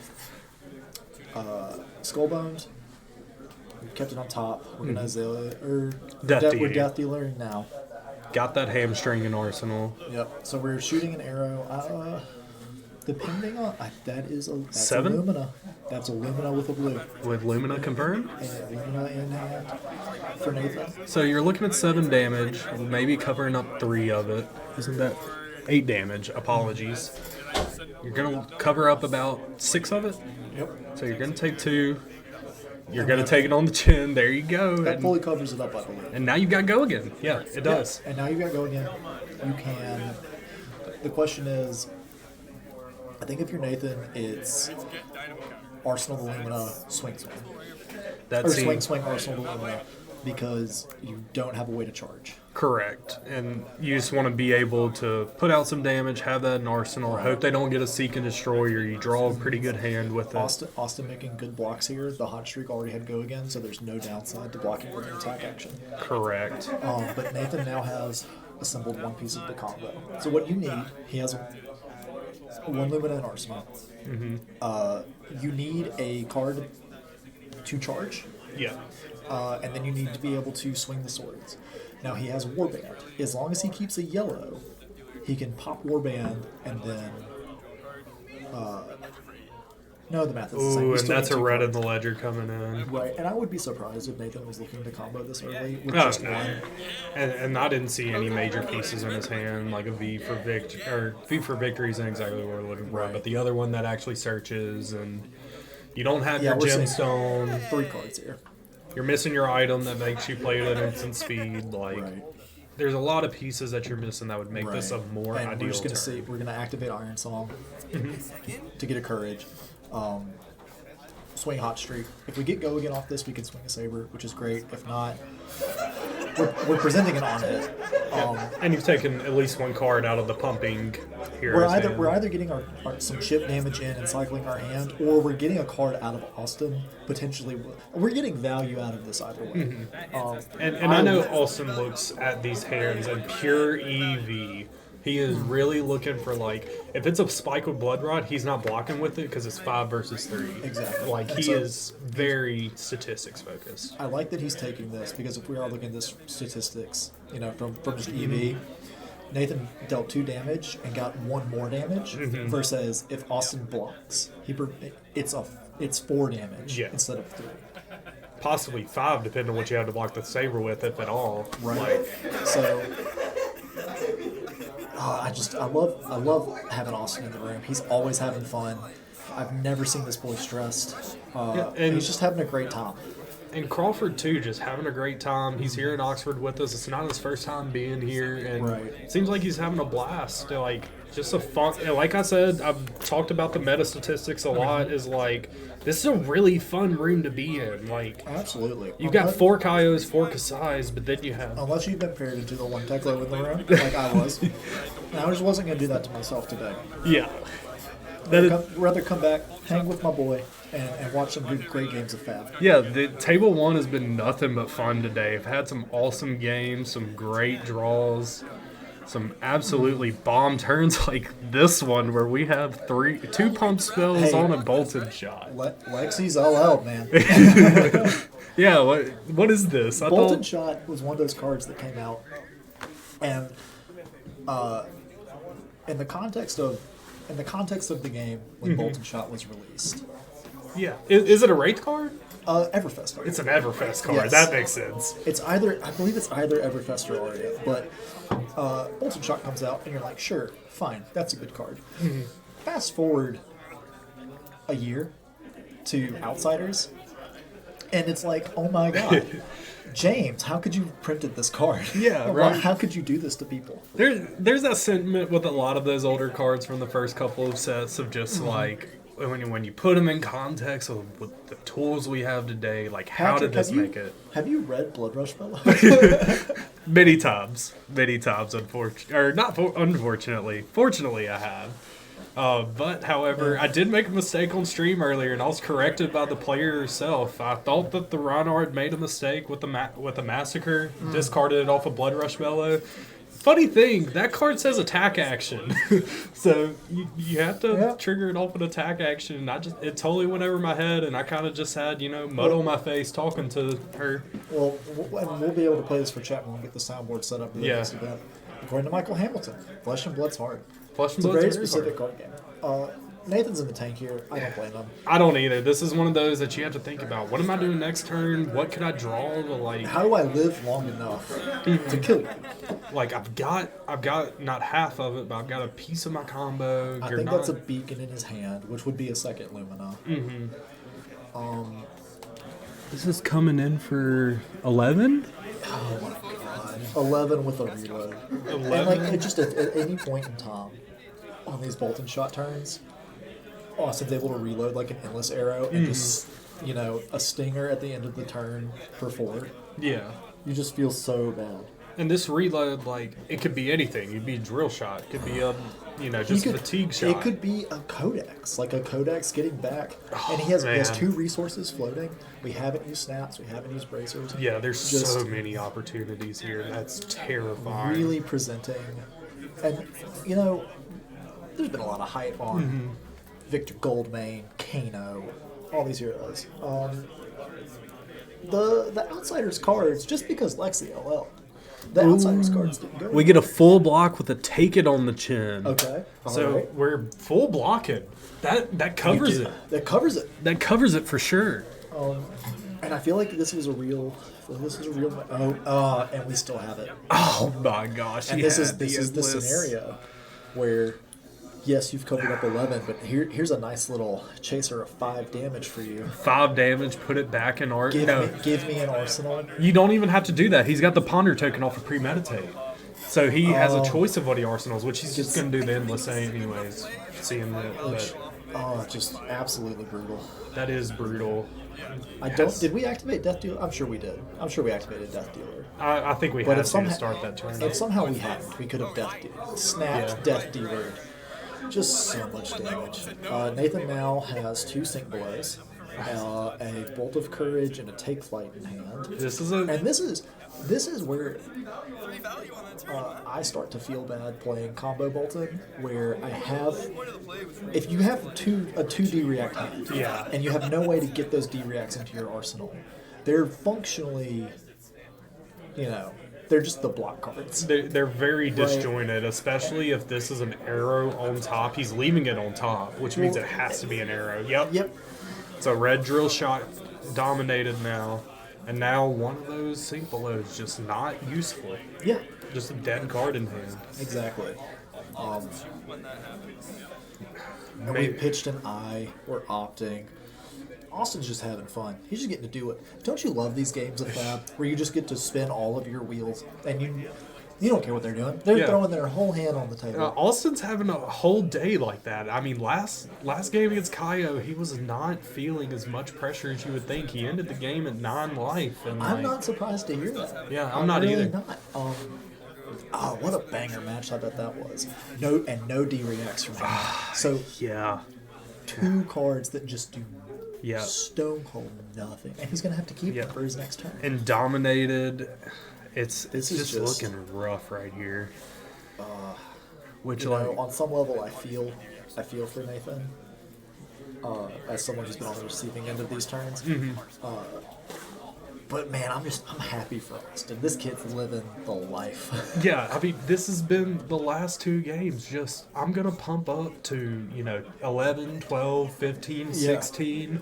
You've got on hits on on hits on on hits. All my cards do everything I want them Yeah, to do. they're doing it exactly what I want to do. I'm drawing them when I want to. So Like Nathan's gonna sink. Snapdragons. Snapdragons. Nathan's gonna sink. How did he sink? How did is release the tension from Arsenal? I think it's from Arsenal because Dreadbore's from hand. You know what, guys? We don't know everything about it. Yeah, as we saw in my mechanologist commentary But- earlier. Nathan, it looked like sank the sink. Sinked the sink. Sank the sink. Nobody knows. Yeah, I mean, And what's that's- important, chat, is that we are, for those of you at home, we're resolving a code on penalty, which is not going to do anything to Nathan except present more damage from Austin. And Austin can just grab, he's got 2 resources for it. He can get whatever he wants. And boom. Red in the ledger, easy to pick. Why not? Because even if you want to keep your hand, you can't do anything with it. Yeah, Here's no. 5, which is a 2-card block. You get to do a singular thing on your next turn. So you're gonna block it out, be left with 1 card. So there's a possible double swing. Oh, this is huge. Nathan has the inertia, which means that Lumina that's been sitting in Arsenal is Yeah. going away at the end of the turn. That is true. That sucks for Just- him too. Absolute. Only hope he's holding on to is we haven't seen the other 2. If so, and well, God, if he can, I just don't know, man. We don't have life totals on screen, but there's no way that Nathan's at a high enough life total that he's going to be able to just say take it Yeah. on the turn that he needs to keep his full hand to combo. Yeah, and you see Austin here just not even needing the knock. He's got everything he wants. And he's not even going to give Nathan the opportunity. Like, I'm not even going to give you the damage. I don't need this card. I'm not going to give you the value off go again. Even if it's 1 damage. Yeah, But Austin exactly. is saying, no, I have established just about complete control over this game. And I'm not going to give you, no matter what out you think you have, I'm not giving it to you. Yep, and there's a soul shield. There's a Soul thankfully. Shield and a Fate Foreseen, and I don't think we do have a V, so we have a yellow card to pitch to Soul Shield. And I bet Nathan wishes that these D reacts were each of you just a couple cards away from each other in his deck, so that he could effectively arsenal one. That's what always sucks whenever you are either combo focused or you're aggro focused and you start having to add in all these D reacts to kind of play against your opponent. And now, you're seeing them, and like you're usually thankful to see your sideboard cards, but not this many at once. Exactly. And this is one of the reasons, I don't know if this has been done on purpose by LSS, but Show another Ravenous on top. Rabble revealing Rabble, you love to see it. Takes That's me back amazing. to my Lightning Briar days, baby. Because you can still flip that because you have an arrow in Arsenal if you really want to go again. Depends on what else is in your hand here. We haven't Dreadboard. I mean, just... Or Death Dealer. I love these. I do love these Azalea builds that lean into the 0 for 4s, the Bolton shots, the Ravenous Rabbles. your big arrows are good enough, and it's such low opportunity cost to just toss in Well, zero Rabble, before go against and make your deck just that much more aggressive. yeah, Rabble is a double-edged, or not double-edged in the way of it hurts them as well, but it also will reveal the top of your library if you, let's say you can't get your hood off. Let's say you can't opt any other way. It's still a way that you can look, confirm. Nathan was able to, he took the Rabble, and he was able to, with the Dynamo and the Fate Proceed, he blocked the Remorseless. So he's able to send back a Command and Conquer, getting the Soul Shield into Arsenal. This is how it starts. Yep. This is how it starts. This is going to get some Rain Razors. You can start turning some tempo here, turning the tides maybe a little bit in your favor, seeing the second Soul Shield We have here. 2 Soul Shields now. I believe a Beacon. Remorseless in Engulfing Light. hand. We can do a miniature Lumen turn next turn. Mm-hmm. We just have to live to get there. So we've Death Dealer, Premeditate. Guys, you've seen this dance before. This is a Rabble for 7? No. This is Rebel for 4. Because Pre-Med only buffs if it's from Arsenal. Oh. Reading the card explains the card, people. You heard it here first. I don't know if that means that this Remorseless will be for 8, though. Yeah. So let me read the card. While he's doing that, I'm going to go try to get life totals real quick. Just so much damage. That text is not active because they did not put it in my list. So the on-hit take 1 for action is still active. Just not the new reaction first. So we're threatening a Ponder. This is a break point.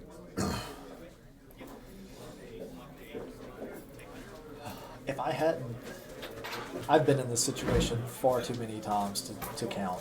I've checked life totals. We have Nathan Crawford at 11 and Alston at 27. Yes, this 11 to 27. Yes. Well, that's below the 16 to 20 point threshold that I was talking about. And yes, this Remorseless will be for 8. Okay, so we have a Remorseless for 8. He's talking At about least. going down to 3 right now, At maybe least. 1 if it's a Rain Razors in hand. It's almost like you... Seek and Destroy. Then Seek and 11. Destroy too. Now you have the We Soul can cover Shield. this up. We can cover it, but it's going to hurt in the process. So we blocked with, we're going to Arsenal the Beacon. Again, like, anytime Nathan is able to get a combo piece, he is shoving it into the Arsenal. Yeah. I'm interested, that's a Blade Runner. So maybe Nathan is thinking, like, playing sort of a just standard pitch a blue, swing my weapons twice sort of warrior build. You see the buff here, Lace with Yeah, Blood and- Rot from Arsenal. Austin has no fear at this point. It's just going to be buff, arrow. Yeah, and You know- there's no reason for it not to be. And Nathan might be able to block these turns out. But really what's happening is Nathan's going to have to devote 2 to 3 cards every turn. We see he has a Lumina in hand. Good luck getting that off, my guy. And we're just going to see buff. There's a Glod Path, got another 3 coming in. Sure, man. Throw your hand in front of it because eventually what will line up is the big buff arrow codex turn. Like, we're going to find some way to live. Or, sorry, some way to finish this game out. And we're going to Knock here, and Just no gonna- Azalea whatever- trigger yet. whatever the best arrow for the situation is, we're going to get it. It's in the glare right now. We'll see it whenever it gets on the stack, I believe. I can't quite tell. I doubt we get red in the ledger here just because you know Nathan's going to throw his cards down. But this is dominated. Whatever this is will be dominated. Yeah. So it's... Nathan has a Soul Shield, I believe in. No, Arsenal the Beacon. So this is probably dead. I don't think dead, but he's only got one more What is turn. that? Withering Shot. I believe so. Or- I'm not too that's the- familiar. It's not the new heavy hitters one. No, he pitched that one. Yeah. This is either a Frailty or Inertia. I love this is a huge heads up play because Yeah. Austin knows that Nathan is trying to arsenal these combo pieces. Yeah, and I think that's the same thing with like Kano or anything like that. Right. These combo heroes, you want to not let them keep I was it. talking to Austin earlier, and he has built this deck He said specifically to hate Arcano, but this deck is very heavy on inertia, and it's paying its dividends here. Yeah, you know? it is. And just Crawford kind of laughing from knowing the situation he's in right now. This is like, guys, if you're sitting there and you're like me and you're a pretty good fab player and you're thinking, how can I go deeper in these tournaments? These sort of mid-level feeder tournaments. Knowing the room and having a plan to attack the metagame will pay you dividends. Also, this is just a ridiculous amount of cards on the table right now. Insane. Absolutely disgusting. I mean, Azalea already gets to draw one after just paying one resource, basically. Like, you're always going to have an arsenal. This is vile. Filthy and disgusting. It's alright, so we got 3, 6, 9. Resolving all of these terrible effects. Does he take? I mean, he has to take 7? Yes, he has a glimpse the Quicksilver. So he has a blue. He can pay for the blood rod. I think that if he is on that plan, though, he's not doing anything else with this turn. Yeah, this is a weird one. Like you hate to use the term like blowout, but this is kind of a blowout. Yeah, and And I think Nathan's going for it. I think he's going to go for it here because we've charged for a light the way. We have a beacon and a Lumina in hand. We have to go for it. So he's beaconed. We're going to go find the Lumina.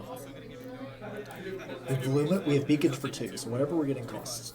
Or no, we're just pumping it up. We're pumping it up here. So we've beaconed. We have a Lumina. Now what we'll see is we'll see Courage get broken. We're going to Lumina twice. So each weapon will have +2 and can attack 3 times. So on the and with the hot streak, Nathan has enough soul. This is why you play hot streak. It's because with it getting go again, it saves you soul at the cost of a little bit of damage. So Nathan's going here. and popping the chest. We have to because we have no cards in hand. This does make it a lot harder to win the game. Yeah. Because now you have to pay resources on your next Lumina turn. But Nathan is now, we're doing this so every time a weapon hits, we're going to put 2 cards into soul, and we're going to gain a life for each light card that goes into our soul this way. So if all of these hit and they all hit light cards, we're looking at 2 times 6, 12. We're looking at gaining 12 life here. And dealing, these are 4 times 6, 24 damage. That could be a 2 light cards. So this is the kind of the tempo swing that Just paid for his blood rot. Yep. Doesn't have to worry about that as much anymore. Exactly. So, kudos to Nathan for just making smart blocks and holding on until he inevitably was able to do this. Because if you would have told me that double Lumina would have been the first time he goes for it, I wouldn't have believed you. 5 minutes ago. I thought he was dead. Yeah, I thought this was kind of over with. It was a wash. Let's be real here, guys. Nathan could still be dead, but this is at the very least this is going to take a ton of tempo away because as the Azalea, you don't have the armor that you really want to block this out. Depending on the texture of Austin's hand, he will not be able to block this out without feeding into the saber. Yeah. The saber keeps its buff for the whole turn if you block with an attack action. Yeah. So, and they're just talking here, there's no way for Austin to block this and stop the turn. There's too much soul. Nathan will be able to give it go again. So, we could see, the comeback of the century here.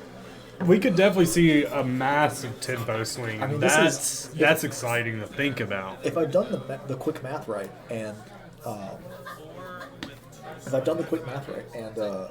this is 24 points of damage, that's a 48-point life swing. He could be at 3 at the end of this, unless he starts blocking. You love to see it if you're Austin. Oh my gosh. Because we've charged the last Lumina. Yeah. So now you have unlocked your win condition.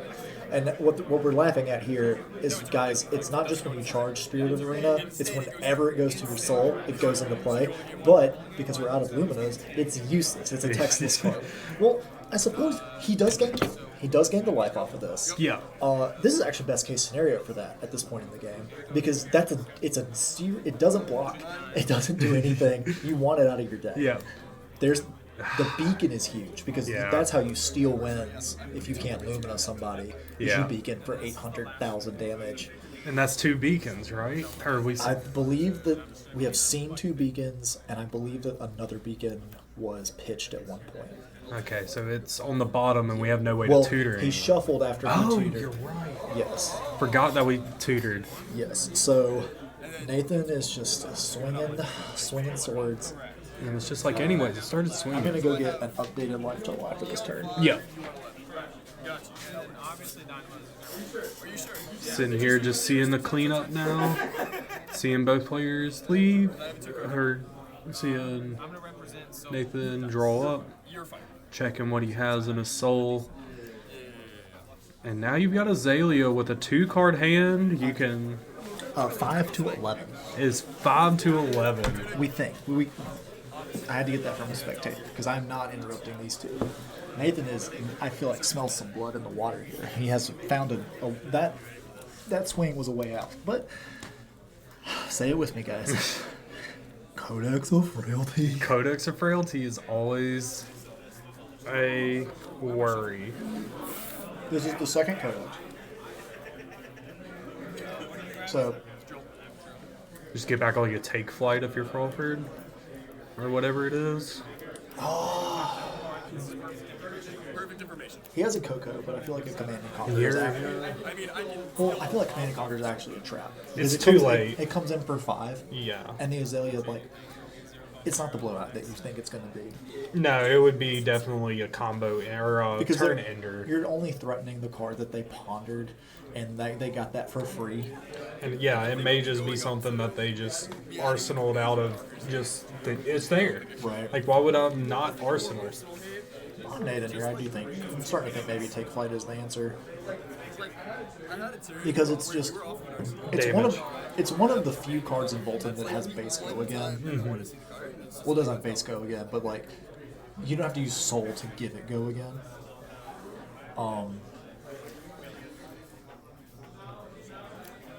It's also like one of your few like natural breakpoints. So we have a V. I just don't see why Definitely a nobody's tough starting turn. Oh, he's going to take He- the Coco. He did get Command and Conquer. Nathan is a better player than me. So He is a better player than both of us, probably combined. Like, I would say combined, for sure. If we did the Fusion Hawkins, we would still lose. we would still lose. You and I would be like one of the messed up fusions. Yeah, 100%. Yeah. So this is a drill shot for 7. Comparatively speaking, not that bad. Yeah, I mean, We've seen so much worse in this game. we've seen so much worse. Like, the game here is going late, and there are no more snaps, there's no more bracers. Nathan still has 2 blocking armor, plus dynamos, which is, a ton of life if you can start swinging twice. Yeah. So, Blocking with the blue.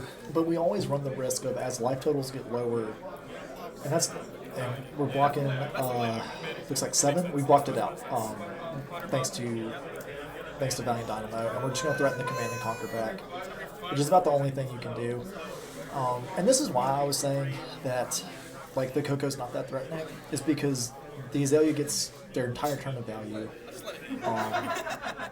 and just throws 2 cards in front of it, and still has Mercy. I think if you're Crawford, though, like, life totals matter. You're probably Yeah, not you're just- keeping your whole hand. You're pushing as much damage. Yeah, so you're just going to push that 5, no D-reacts allowed, hope that it's a relevant line of text, even though it may not be. If the Azalea lets you hit it, they let you hit it. There's the last Seek and Yeah. Destroy. So Last there's, sequence. which the arsenal disruption at this point in the game is not huge, but it does matter. Yep, I'm going to see. Ooh, what is We that? kept a 0 for 3 buff. I did not see what it was, staying on top. And we're just going to play the lace. Yep, we're gonna lace Death Dealer. That's a red in the ledger. Oof. Pitch in the rain. So we have a card in hand. We're just gonna shoot it. And the important thing to note here, now that we've seen rain and pitch, is another rain has not been played this game. We Azalea's killed one. We pitched one. Yeah. We have one unaccounted for. Fair enough, but that's like we're starting to get into that range of like you have to think about it. How many pummels have you seen? How many blade flurries have Yeah. you seen? How many irons on response did we say? It's one of those heroes that just has one of those cards that you have to think about, and like Endless Arrows is Right. up there with it. And I talk about this a lot in terms of like the best decks in Fab, not just heroes, but the best decks. And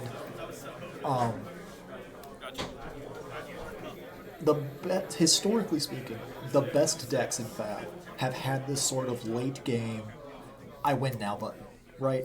Whether it's Guardians being able to dominate stuff either with Bravo's hero ability or Terra Sunder, or Azalea has dominates, Rain Razors, Chain could always pitch stack to like a 12 attack turn or something like that. Azuri can always dominate and throw a dominated isolate at you when you have no armor. So we're getting to that late game stage where Austin theoretically, like Nathan's gone through a lot of his kill threat, and Austin could theoretically just block out and arsenal and just get Nathan low enough that any dominated arrow ends the game. Yeah, that's definitely one of the lines that you can take here, and I'm not saying he's going to do that. yeah, we're starting out with a hot streak. 1 card left in hand, 2 resources floating. It would seem that there's at least maybe some answer to give it go again. Right. What I'm trying to see with Nathan is how many beacons have we been through? Is there a beacon left? 2, at least 2. They've been through 2 because we played 1 and we soul charged 1. We've shuffled since we would have bottomed it. Here comes the Blade Flurry. Yep. Or not Blade Flurry, but Blade Runner. Great card. See, and going back, this is a game that, like, this is one of the highest value turn cycles you can have in Fab. I've walked with 2 cards, and I'm using 2 cards to present this much damage with Go Again across 2 attacks. I mentioned that earlier in our Victor game that we had on stream of just like sometimes, blocking 6, sending 6 or 7 back. Yeah. It could be the play, especially here in the late game. And it's so consistent. It resets Dynamos, which is huge. I really like that Nathan's playing Dynamos here, and like this combo deck has the ability to pivot into this mid-range game plan, because this is the sort of grindy play that's going to be able to get him out of these situations. Yeah, but we see our last codex This is here. the last codex. Gotta fight through it. You know, if you're Nathan, you're just thinking like, you're just sitting there counting threats, and you're like, I'm so close. Yeah, you're just so close to glory right here. Right. Like, breaking out of this. You've banished Illumina. You've done everything that feels bad. And you could still come out of this. This is absolutely flesh and blood as James White intended it to be. Both of these guys have just... There's hardly any equipment. They're both so close to dead. They've thrown haymakers back at each other. And they're laughing the whole time. Like, we can hear it from here. This is a legitimately great game of flesh and blood where both players are sitting here trying to outvalue and find these little edges here. A point here, a point there. Yeah, it's insane seeing this high level of gameplay. And for anybody who's like sitting here, we're at the point in time where we're counting decks, and I feel like Nathan is definitely closer to fatigue. For anyone sitting here being like, well, Nathan just blocked a lot. Yeah. Well, blocking is a skill. Becoming good at blocking in Flesh and Blood is a huge test of skill in this game. It is, 100%. It's something that even I struggle with these days because... Oh, we all? Yeah. It's just tough, especially when you get to this point because you're like, this is one of my only, this is one of 3 threats left. When are my other 2 coming? Right. They could be at the bottom of the deck. Now, Nathan has... Underneath your pitch stack, at least. Now, Nathan has a Blade Flurry, which is a great way to steal games. That's a 0 for 4 at instant speed. It also turns on Bolton, which is great. I would imagine that's the card you just put on the table, not an option. We've got to keep that, and we've got to keep a way to pay for it. Or to pay for the weapon swings, rather. So, Does have to go get a card from his graveyard. I know the cards left in my deck. Oh no, that's a take it on the chin. yes. So That's his 3rd take it on the chin. It is. So we've got a Blade Flurry, a Take It on the Chin, a Take Flight, and a Banner Rep. This is actually a pretty good hand. cared more, I would. It's a little resource light. It is. So but also I feel like you. I think this is a turn where Coco's not on the table. You gotta go get, like I said earlier, like a take flight or something. This is why I like to play Illuminate in Bolton, because worst case scenario, it's a breakpoint on it that I can get back. I think I don't know what we're gonna grab. We may just grab Coco again. We could, if we were really greedy and we thought we were ever gonna be able to do it, we could grab her via the Vanguard. But I think I just think that plan is out of it. That's a crazy one to go for. That's a brave man if he picks that one up. Is it all? They're probably all banished. Yeah, I don't think Nathan's been able to. We haven't even seen that many V for Vanguards is the He may thing. not be playing that many. It's a really resource intensive. He's not playing Tunic.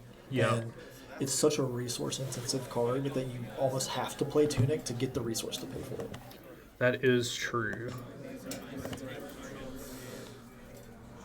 Again, just making sure he doesn't make the worst mistake ever. We've really use your time in these games, man. Like, you got to think through every. You got to think through every possibility, because this is where it's like, if you miss a point of block or a point of attack, you'll lose the game. And this is also where Crawford differs from us. Like, I know we're both from the same locals. We tank sometimes, not even half this time. I would say that none of our locals will truly tank and think about future plays, and that goes for me too. Interesting. We are discarding the take it on the chin. That is... Okay, Nate. Okay, Nate. And this is the inertia arrow for 8 with a blood rot on it. We get our free block from Dynamo. 7 or So whatever the life totals are, Nathan is clearly at a high enough life total to take 7 damage here. at least. I mean, he may be blocking with one more. He may be thinking on that as well. I've seen these no, he's just taking the 7. Taking 7. I've seen it where And they'll disjoint the block a little bit. That's assuming that was a red. If we're all, I can't really tell. I think it's a red. Yeah, it was a red. It could have been a blue. Yeah, exactly. All right, take flight. We're going to take flight. We're going to charge the banneret. For 3. I believe that is the banneret of gallantry, which I think is a quicken token. I think. Yep, got his quicken token. I am so good at the game. So with this quicken token, is our next swing Saber? Depending on life totals, this might be a make or break it moment for Nathan, because that blood rot is ticking. It is, and I did not just see what he had in his hand, but It's a blade flare. okay, yeah. So he has blue, like if he Yeah, really so wanted to. he's pitched this blue, so he's gonna be able to pay for take flight and sabers and all that. And again, just depending on life totals, like we could see Nathan steal this game. Blade Flurry being these 0 cost attack reaction from heavy hitters that gives +2/+2, Yeah, and +2 to your current weapon swing, and then +2 to your next. And we see Austin Nathan's- kind of taunted him with that block, and he was showing that he wasn't lying. Great restraint from Nathan. He's not throwing the blade. Like, he has correctly identified that this Blade Flurry is his out. Oh, and now but the inertia. question of the The inertia. there is the inertia. I think I mean, we didn't spot it. Nathan maybe forgot about that. That's a very thin deck too. There's It another is. He's Coco in drawn hand. to a Command and Conquer, a Blade Flurry, a Banneret, and Hey, at and least then he drew his Golden blade flurry again. He's in the same position, just in a different So- zone. And Austin has. You could say a better zone in case he blind- has to. Where's Alien? We have an arrow. Oh! That he. Oh, he fist bumped! Fair enough. Flipping- That is insane. Austin knows he's dead. His stream luck runs out at the worst moment possible. Just putting the Ophidia into Arsenal. You know, you have to. Mad respect to Austin for at least going out with a laugh and a fun time.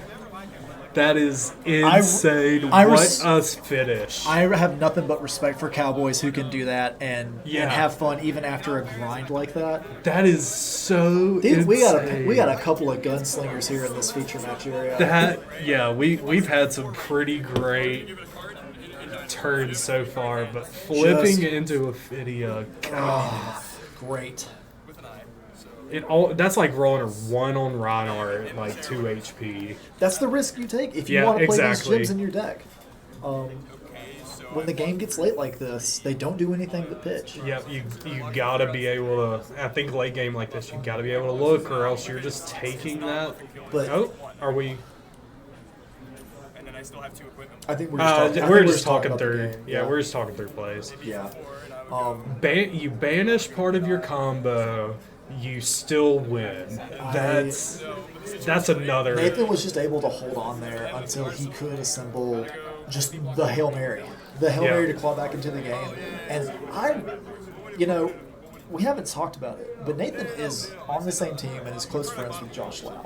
Noted Bolton enthusiast. Probably got some really good pointers for Coven today. And what I really enjoy about this Bolton list as a Warrior player is that we saw it in this game. Yes, Plan A was the combo, but after that we were able to pivot to the classic pitch blue swing, go again, swing, backed up by Blade Flurries and Bolton's hero power, and just like we saw the turn, like the sea change, where Nathan got back in the game, got a life total cushion, dealt a ton of damage, charged his soul, and really thinned the deck out, and then was able to play this nickel and dime game where you know that Austin tried to rush you down, and you know that you've survived a ton of the haymakers, and so at that point it's. If you ever, like, these decks like Azalea, once you start nickel and diming them like that, that's how you claw your way back into the game. That's what Warrior's really good at with these new additions from heavy hitters and with, like, leveraging the power of Valiant Dynamo, which even though it only blocks for 1 every turn, as you reset it, I know as playing Kasai, like, Valiant Dynamo has blocks for 12 damage in some games. Yeah, it's always there. It's always a block, and it'll sit there and annoy you the whole time. And just Nathan there able to really show, like, I think most importantly, the grit it takes to be down that bad, to be facing that much aggression and that much pressure from a very competent player. Austin's a very good player. You know, like, you have your work cut out for you. And to sit there and stare that down and not only make the game competitive, but to come back and win it. That's incredibly impressive. Just kudos. I think in that position, I mean, 5 turns ago, I would have been so frustrated that I probably would have been thinking about scooping him. He just fights through it, saw his opening, saw his opportunity, and then an Ophidian Arsenal just to knock it out. On one of his recent streams, Nathan was talking about, on the Fresh and Buds podcast. Shout out to Fresh and Buds. Great listen. We love you, Tommy. Nathan was talking about one of the areas of his game that he was working on is going for the kill and playing kind of like to get the win. And we saw that there. Like, yes, for the first 8 turns of that game, Nathan's on the back foot. But once he saw an out, he took it, and then he just kept pushing forward. And that's what you have to do. That's what you got to do in life. That's what you got to do in Flesh and Blood. Just a great game. It's such an awesome game here in round 4. We will be back here in about the next probably 10 minutes with round 5. Quicker than we thought with round 5. Table 1 is a Victor versus Dory. And man, do we have some new info for y'all. This is fun, guys. This is fun. So we have found out that Table 3 has an undefeated or an X&1 Kano, one of the two. I believe undefeated. Exit 1, because we only have 2 undefeateds right now. So we have an X&1 Kano who started playing Flesh and Blood 3 weeks ago. Had to read Azalea's hero card in their last round because they did not know what the hero did. This round. Because he's playing Austin this round. He's playing Austin. Yeah. So we could see a brand new player on Kano take out the Austin, and there may not be anything he can do about it. Well, like, we know how that matchup goes. Well, we know that Austin teched his Azalea deck to beat Kano. That is true. You can always get Kano'd. You can. What? It's like an upper bound of 32 damage? It just depends on what they hit. I think that, I think that the math that I saw on the Discord was a perfect Kano hand with a perfect pitch stack can get to like 80 damage. I don't know. They'll find out. What we have on stream for you guys is we have Randy on Dorinthea playing against. I did not get his name. I'm so sorry. I don't remember his name at the moment, but he's on the Mighty Horse Victor right now. Still don't know what that blonde person's doing on top of Victor's back, but he is not showing him the proper respect. Jordan, and I should have known that. Yeah, so we got Jordan and I forgot. Jordan and Randy. Yeah, Randy. That's right. Randy's playing Dorinthea. Randy is somewhat of a local. He is in Columbus, which is a couple hours away from us here in Oxford. Randy plays Stormstriders and Blitz and Dorinthea and CC. This is his baby. Versus Jordan, who is playing a horse, I believe. Yeah. So we have Victor the horse with the blonde dude that's on top of his back, not showing him proper respect, like I said earlier. Took us a minute to get here, so they're done with sideboarding. I did not see who's going first. Oh, they're rolling for first. I'm going to assume high, so we got a 5. And a 10? 9? Yep. It's going to beat it, that's for sure. You know it. Shout out to Jordan with the My Hero Academia sleeves. He was on stream earlier. He played the No, not the Kaio. He played the mech. He played Dash. Dash, gotcha. He played a Dash on stream. Won against the Dash. So now he's back here at table 1. Show us what he can do against the Dory. Yep. And thank you, Randy. Same thing as last time. Just Miller's Grindstone. We got our Balance. live totals this time. Yep. And hopefully 3 top 8 will also have it. Aren't you glad that I'm here? You have a warrior player. Yeah. I can cover the Victor side of it mainly. Fun fact: both players presenting Balance of Justice, which in this matchup is effectively textless beyond block 2. Don't you have a reprise card that draws you a card? You do, but Balance only triggers or is only live if you have drawn 2 cards. Yeah, you're right. Both of these heroes notoriously only drawing 1 card a turn when they're drawing cards. I mean, just your average 2-block headpiece. Right. You got your crowns, I can't see from the glare what Randy's feet are, but I have to imagine it's refraction bolters. I could imagine that as well. So both players presenting a fridge. Randy going first, making himself some tokens for next turn. Well, Jordan went first, and it seemed he just heaved his. Was that Thunderquake? We are way too busy talking. That is a Thunderquake, a red one at that. Guys, so he's going to be coming in for 10 damage next turn. It was turn 0. This is the first turn that matters. So we've got Randy has Gobleted, which is a great card, gives you everything you need. And now we're going to Warrior's Valor. This is a yellow, so this is going to be for 5. I know where. Look at Randy with these dice. Isn't he a professional? He is. I know where 4 of these Seismic Surge tokens come from. I'm not sure where the last one did. In order to cycle the hand, he pitched a red to Seismic, and then he heaved. Or he pitched a red to Tectonic. Yeah, but that would still only be 4 because it's a heave 3. Yeah, so if you pitch to Tectonic, you make 1. And then you heave and you make 3. Correct? So that's 4. So, he has 5. That's a... I believe that's 4. Is it a 4? Yeah. It looked like there was a pip in the middle for me. But still, a 2-resource Thunderquake for 10, I would take that. After blocking out your opponent's Dawnblade swing. Now, I do have some backstory for this match. Recently, Randy got some coaching from Warrior Guru Josh Lau. Ooh. Specifically on the Guardian matchup. He felt like it was a matchup that he needed practice in that he was struggling with. Yep. So we're going to see if that paid off. I do know that one of those games that they played was uploaded, and Randy did manage to get it against a victor. Wow. But this is a hard matchup.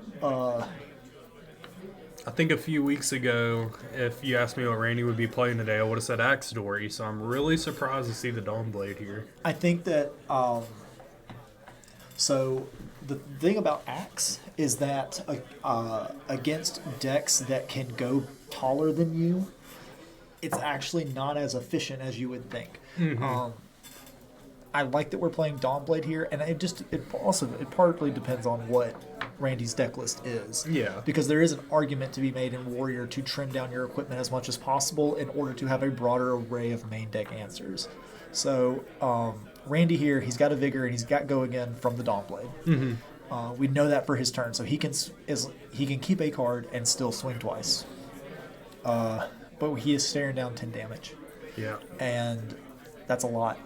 That is a lot. Like I went from a Rhinar main. I'm kind of a Bravo main right now, and this is even on the upper end of what Bravo could threaten without Go Again. And these are the types of Victor decks that we're seeing now, and that I think is really the correct way to play it. Where, we're not playing Tunic.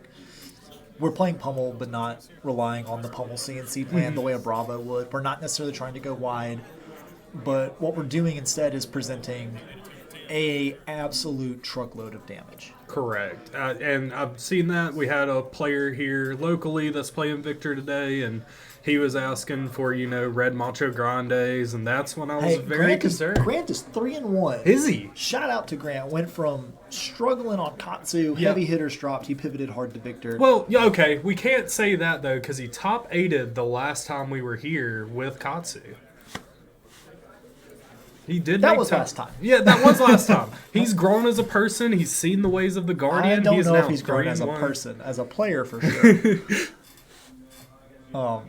So Randy's just going to block, get the 1 value off the refraction bolters, and go down to 31 here. Honestly, 10 is a lot of damage. If you take 10 and then you start playing more of a fair pay mid-range game, it's not that big a deal.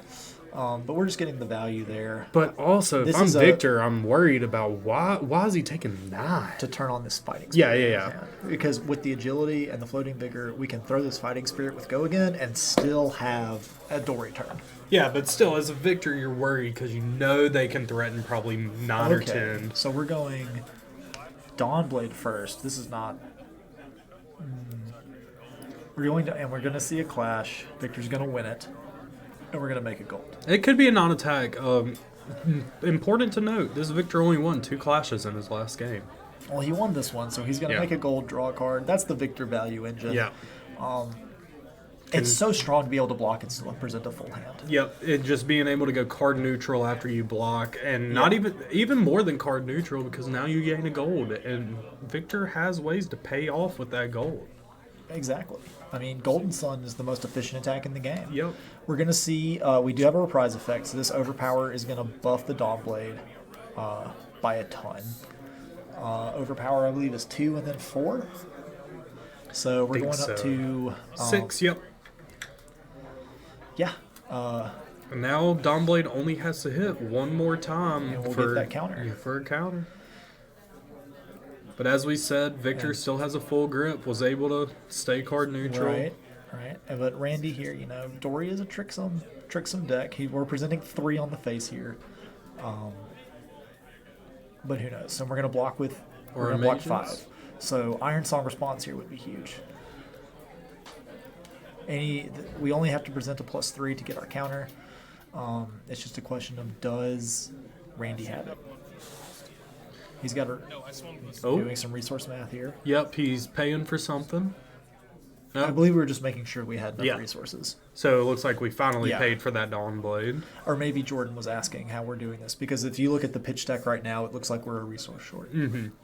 But Randy is just going to... full block out, say, next turn. It makes me wonder what that card in Arsenal is. We IP3'd ourselves. Yeah. We weren't able to fully cycle a hand. But got some free damage. I'm going to be honest. I'm on the Dory side right now, guys. So that's why I'm saying we. This is it has to be E-Strike for 5 Go Again. Right? Yeah. 5 Go Again. You've still got at least 2 blues in hand. The worst thing that can happen is you swing a hammer and then you arsenal a card. Yeah. And hopefully Randy smells something fishy with Go Again. Maybe. Well, he's only got 2 cards in hand, so this is going to be a hammer follow-up. It would have to either be that or like a boulder drop, and that's not value. I'm not even sure you're playing that anymore. I think the blue thunks are way more value. I see it looks like that's a red debilitate, and then not sure. It's a blue buckling blow. It's a blue block 3. And Guardian attack with the crush effect. Randy gonna full block this.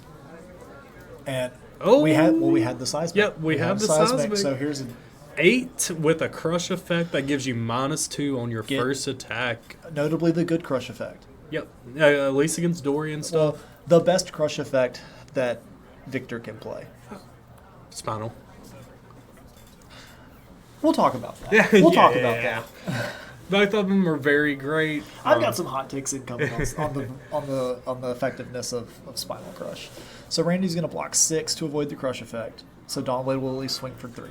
Yep. I'm really interested to see what's in this arsenal. And whatever it is, we've cashed in 2 pieces of equipment now. Yep. I have found that it's very important when you're playing against Victor to break the armor as soon as possible. Mm-hmm. You've got to get the Victor to commit his armor, because once you have gotten him to commit his armor, he has to start committing cards from hand, Correct. and that's when you can start getting ahead. But Randy's just swinging for 3. I don't know if we activated Iron Song Versus. If that's all we were planning to do with that turn, I think that's what we should have done. It was a run through, so we had the resources to do so. But I think Randy's just going to say, yep, here. He's got a great hand. Yep, going for the rouse first. Yeah, so this is going to be another... We don't have a seismic. Yep.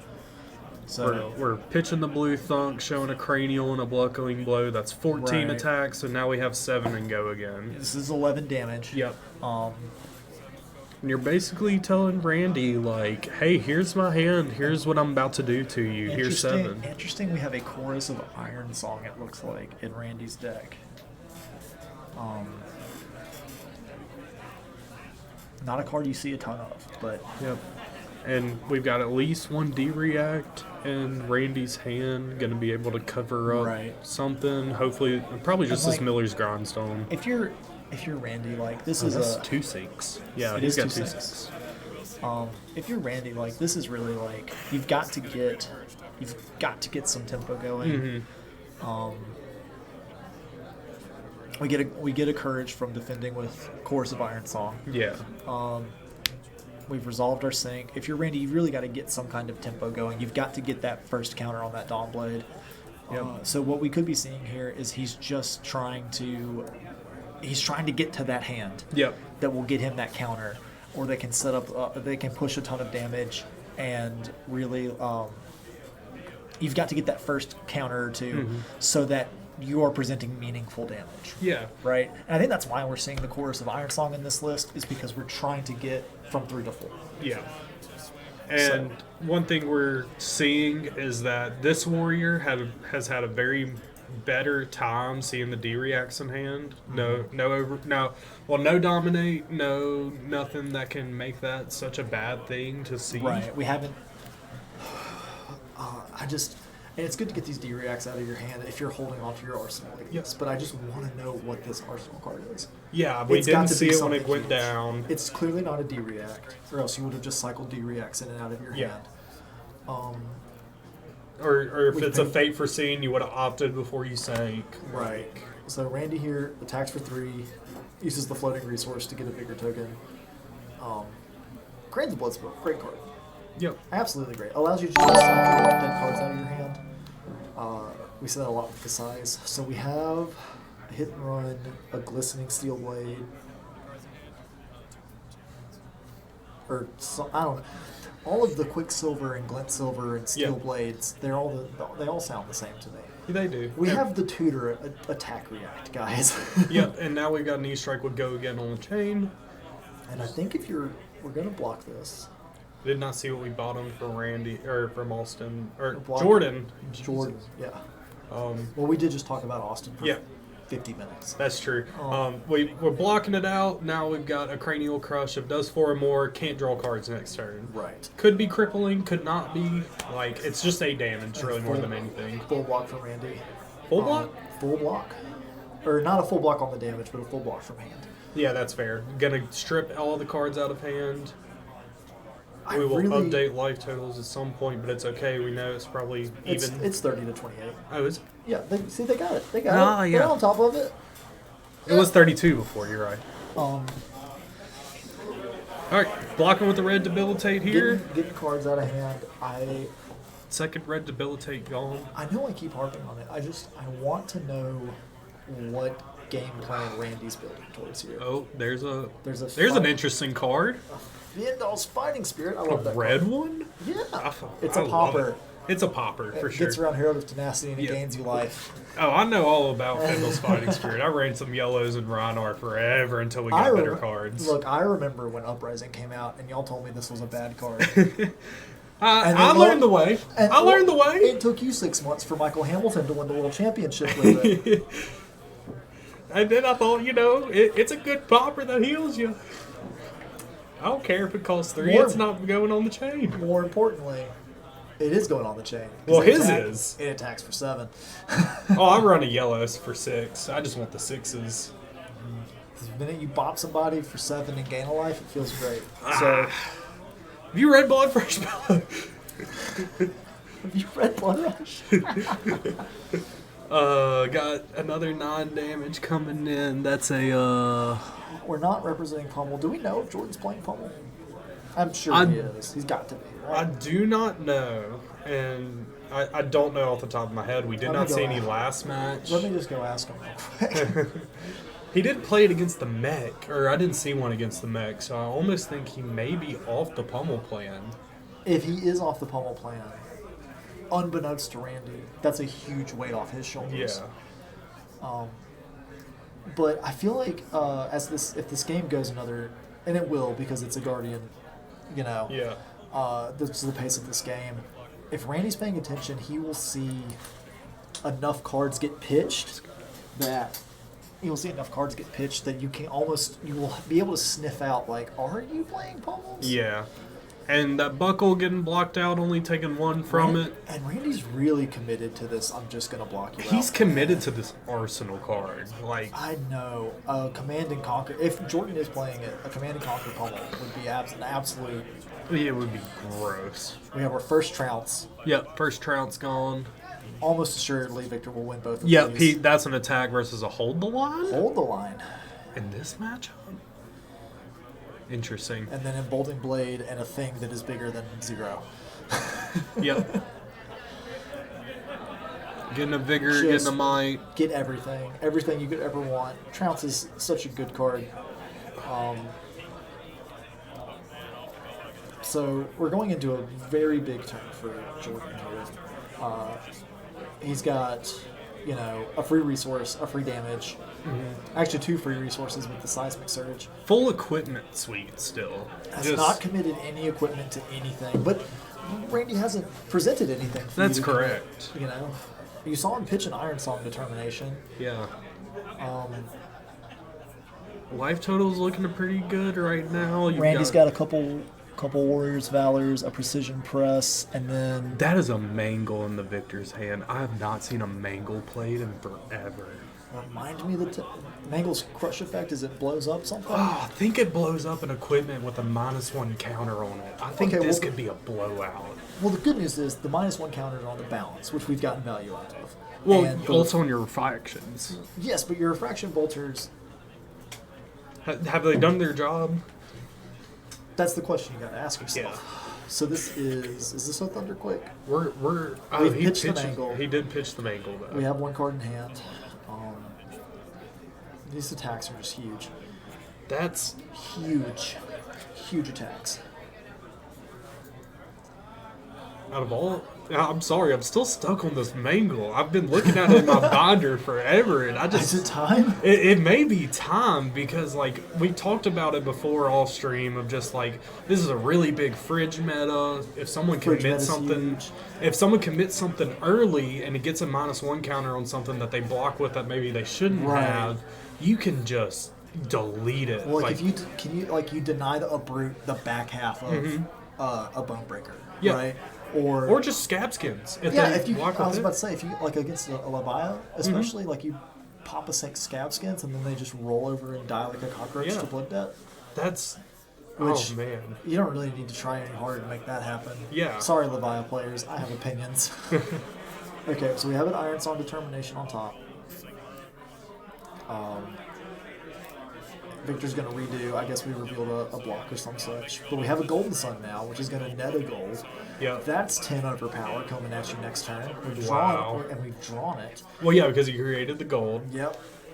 Oh, This- you love to see it. Yeah, you love to see it if you're Victor. A of just guardian whose ability actually creates value and doesn't just sink it. Yeah, right. Randy, you got to make a move. Well, yeah, I mean, I know- Randy I does have understand to that make it's a move. It's difficult, but hey, the thing to look on the bright side, there's only 3 HP difference right now. Correct. But Randy is the one who's being fatigued. He is. Although it's not a Bravo, it's not an Othos. So you don't have to worry about Starstrucks or crippling crushes. Correct. So that's Or even your aura package that gets you Showtime to tutor all that. So there is something to be said for if you can block out all of these big red attacks. Yep. And then, much like we saw Nathan do with Austin, survive their threats and then start to grind your way back into the game. And then the question becomes, did this Victor prepare to go to fatigue? Did he prepare for all of his threats to be answered, So and does he bring that? Would you like the first hot take of the cast? Yeah, I would love to hear it. Victor is a terrible fatigue deck. I think so as well. Because you have 6 fewer threats than Bravo. You do very often you're not playing a Nothos, and you have a hero power that actively burns through your deck. Yep. So while I think that Victor is a very good mid-range control deck, Yeah. I think that Victor is a mid-range control deck whose matches can go to fatigue, But it is hopefully not a deck that is necessarily set up to fatigue you well. Yeah. And I think if he was planning on going to fatigue, we would see him in Nothos in the slot. We would Add see me on X at doused_mdi. and tag Patrick_Spires while you're at it, because I want to be in on this. I will fight you on Twitter. Actually, I won't, because I check that thing once a week. He will eventually fight you on Twitter. Or in real life. Oh god. All right, we're going for something here. We have an Iron Song Determination. So this is 4 Dominate. Yeah, pitching a Twinning Or, Blade. I'm sorry, this is 6 Dominate. Because it's +2 from Iron Song, and then we have the Courage. Yep. So we're asking, So we're gonna start giving up some equipment here. Yep. Blocking 5. Yep. That is 5 actually. Yes. I think that maybe May have missed maybe math a little. Determination is +1. I think it is. I'm a warrior player, but I play warriors that play attack reactions. True. Or attack actions. I don't play Dorinthea. So we're Spoils gonna see a block. Spoils of War and Dory. Oh yeah, very common. Very common? Yeah, Spoils is just your most efficient go again. That's fair. 1 resource for go again and +2. And there is some incidental value in the copper. Can help you filter hands late game. But here comes that Golden Sun we saw. Here comes that Golden Sun that we saw. Breaking a gold. 10 overpower. 10 overpowered. Deal with Overpower it. is not the worst. Especially against what? This hand from Randy is actually great. We have a Spoils, we have Steelblade Supremacy, which will draw us cards, and we have the blue to pay for everything, and most importantly, we have the free attack react. Yeah. I think that if you're Randy, this is the turn that you throw some armor in front of it, and then keep this hand. You go to either 12 or 18. You can throw armor in this, take 6, go to 16.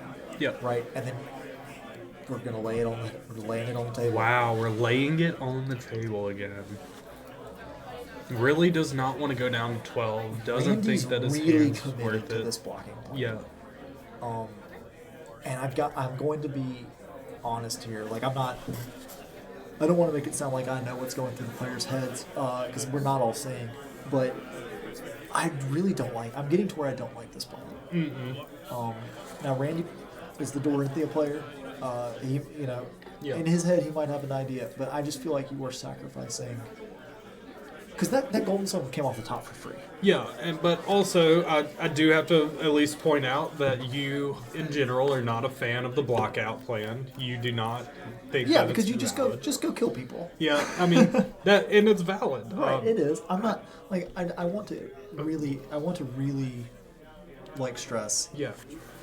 that I'm open to being wrong here. Yeah, but like let's think about it. What's the max damage Dory could have put out that turn? Well, we don't know because oh no. See, and this is if we had kept that hand, what could we have stripped out of this?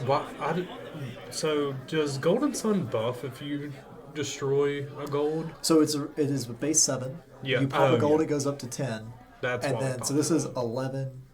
Sorry, I'm trying not to be too loud. This is 11 dominate. Yeah. Strips 2 cards. It is rough. Dominate overpower, technically. Technically, yeah. That's what I was trying to figure out. So, this exact scenario is why I'm not a fan of the blockout plan. Yeah. Because you have allowed Jordan to sculpt this turn. Mm-hmm. You could have taken the damage last turn, and that was a great hand. The Steel Blades of Grimsey will draw you a card. Yeah. You know that it's going to hit because you have the Iron Song response in hand. So, and now you're just taking almost the same amount of damage. You're taking the same amount of damage without the ability to... Yeah. And you're left with 1 card, no matter what. Exactly. So just we're seeing like what happens when you play 2 passive. Yeah. Yeah, just immediately kind of punished for not taking at least somewhat of a line last time, seeing what he could get out of Jordan. And that's the thing is, it can sound like I'm saying to play greedy. Yeah. To be like, you hit me, I hit you. Mm-hmm. That's not what I'm saying. What I'm saying is, like, you've got to pick your spots where... You got to take the opportunity. You have to claw your way back into a game. Or, like, to get ahead in a game. And we saw that last round with Nathan. So, like, compare how Nathan played last round to this round, where Nathan was behind, taking a ton of damage, ton of disruption, but was still able to find his spot. I feel like that was Randy's spot. It almost feels like it was, especially since he looks at the graveyard, sees that this is the second Golden Sun, there's still another E-Strike. And, yeah, you can run Victor out of these threats, but if you're at 8 life when you do it, everything is a threat. And he's not really running them out. Like, what, 2 debilitates? He's still got probably... You're still taking damage here. Yeah, you got 2 to 3 Spinal Crushes left. You've got... What is this card? You've got 1 more debilitate left. You've got just so many threats you still have to fight through with your life. We have a hand of Spoils, Blade Flurry, Warrior's Valor. Imagine if Jordan had been on a 2-card hand and could just Seismic Surge Hammer. Yeah. Or, like, Hammer Arsenal. And you get to play this hand. Yeah. That's your tempo. You've got to build off of these small advantages you can accrue. Mm-hmm. And instead we took a bunch of damage, we lost armor, and we lost cards that we would have blocked anyway. So, and I think even at the worst on Rainey's last turn, like, he could have ended it with a Quicken token from Civic Steps. Exactly. At worst. You could just stop your combo somewhere, say, okay, I'm good. Like, the Quicken token's here, I can make a better hand, but I've already put out, let's say, gets him down to 20. Right. Now it's a 3 life game instead of 8. And we're just seeing here, pitch my resource, threaten my courage token. And I'm a huge Iron Song Versus fan, but this is just not going to get it done. It's a very basic hand that only requires them to block with something. Here's the Clash. We're probably going to win. No, that was a Terra Sunder, I believe, on top. We have the gold to do it again. Yeah, he's going to do it again. There's the pummel. And now you know that he's pummeled. Yep. And like you haven't seen any pummels. So now even more so you can't afford to just take it He off. goes again, revealing the spinal. Yep. So now even more so you can't afford to just say no blocks and take tempo back, because if you do that, you die to a pummel. And now you've got a Vigor and a Might with a pummel. No, pummel went to bottom. That spinal's coming in for 10 next turn. Yeah, spinal coming in for 10 off of 4 mana or 3 mana. Yeah. And this trounce has completely covered this Dawn Blade up. Yep. You can pitch a blue to Spinal Crush next turn, and that's only the beginning of what you can do. And that's terrifying. Like, what if we can't really see Jordan's hand. I don't think he has a pummel in there, but this is just, like, we can roll this figure into a Seismic for next turn. So basically, once this train gets going, you've always, like, all your stuff costs 1 less. Yeah. And now that we know it's here, say it with me, we know the pummel's inevitable. Like, it's... Dread it, hide from it, run from it. It's coming. Anyways, mood reaction. Gonna pitch. Yep. Oh. Well. Really, the only benefit here. That doesn't make sense. It should be 3 mana. Oh no, he made a Seismic Surge with his Vigor token. Yeah, he's just rolling those Seismic Surges from turn to turn. That makes sense. Basically, for the rest of the game, all his Oh, stuff is yeah. going to be one less. I'm a seismic surge lover. I would do it every turn just like him if I could. Like, That's why I don't let you. you know, you can sit here, you just have the free resource to just keep paying it forward, basically, and Yeah. make these, 4 attack 9s. Like, it's crazy what you can do. And if this crush effect hits, if 4 more damage is done, no go again. Right. Can't do anything. I mean, from the way Randy's been playing, we haven't been getting go again anyway. Yeah. There's a Mangle that's still in the deck. There could be a Pulverize in there. The question is how many mangles? In my head, it would be Gotta 1 be or 2. one, right? One or 2. Yeah. You can't rely on that in your red slots because as a guardian, you're running over 30 blues for sure. Do you I think run he's- 34. Do you think he's just running the Triforce of Pulverize, Mangle, and Righteous Cleansing? Just all one-ofs just to be extra picante? Probably. I'm personally only a polarized lover and one ofs. I know that the Grant, the 3-in-1 Victor in the room, has 3 pulverizes in his deck, and he's of course 3-in-1 with it. But I think you can use those slots for like Mangle as like a piece of tech. Yeah. You can run maybe even the blue buckle non-attack action Yeah. to try to destroy some equipment. Right. It depends on how much you care about destroying equipment as we We're gonna block block- here for 9. Look, all right, take one. We have go Or- again, but we don't have the ability to do anything with it. That was 3 cards out of Randy's deck for 1 card out of the Victor. Yeah. So in this way, yes, Victor can fatigue you. But we're you're throwing off- fatiguing yourself almost at this point. Yeah, the Victor's fatiguing you Yeah. by virtue of your 1 card trades for 3 of theirs. Gonna clash again, All real of- 2 non-attacks. And I honestly would have rather seen Randy throw the entire hand and completely cover up that spinal, completely cover up some of these attacks, Yeah. than give the Victor this value off of the blocks, right? And like you're just seeing here of like clash, and that's the first time that Jordan's not had to just refresh a class. He just feels comfortable enough. Yeah. I mean, if I'm Jordan, I feel like I'm just completely in the driver's seat. I'm playing this guy who's afraid to get hit. I can send all And these there's the attacks. final debilitate. Yeah, but I do want to say that you don't, as this Victor does not have the closeout power that a Bravo would. Correct. You can't just give something dominate to end the game. Right. You got to work for it a little bit. Right, Like so- this game's not over in the next 1 or 2 turns, I think, but in the next 5, I think we'll have a winner. Again, like we could theoretically see Randy just keep blocking out until he has the perfect hand. Yeah. And then come back and just have the big. Like Dawnblade has dominate and this, and I draw cards and it gets counters and it does this, and Yeah. also it like cooks me dinner and it takes your mom out for a date. Right, but because we're doing things like holding on to a hold the line and pitching that, we're not actively, because there's a way to do this where you are essentially filtering your deck out, right? Yeah. I and I still don't- don't understand the whole line, but we'll come back to that. It's possible that Randy has just completely shuffled everything in. That is true. He could have just shuffled his whole sideboard in. We may Right. see Oasis Respite or something soon. Or Yeah. we don't know at this point. I would have to go look at his deck list. Right. And we will look at deck lists in top 8. I think that we're really, I mentioned earlier that he'd gotten some coaching from Josh Lau Yeah. on this matchup, and I think that we're seeing that even after that, Randy is still not entirely comfortable into it. Or maybe this is the game plan and it's just like... It could be. For all we know, the Victor presented 60 cards and Randy presented 80. You can get taught everything in life, but sometimes you just still need to experience it in real life situations. Right. So this may be a point where like one of Lau's biggest takeaways was like, don't be scared to block. Right. But he's forgetting the other caveat of, but at some point you have to kill your opponent. Just send it. At some point you have to be able to gonna- threaten them. Hey, look, a clash. Do you want to know who's going to win? I didn't see what the Victor flipped, but I'm It's a gonna. Spinal. Oh, it's a Spinal. That is. All right, so gross. I feel like we've talked about Randy's current game plan enough. Let's start with this. If you're the Dorinthea, how do you win this game? I would. What sequence of cards are we playing to? I don't know what sequence, but I think it begins with like, what equipment are we comfortable without having, and that is gonna break soon. and it's kind of neither. You want both of them. So We have 2 blocking equipment left. yeah.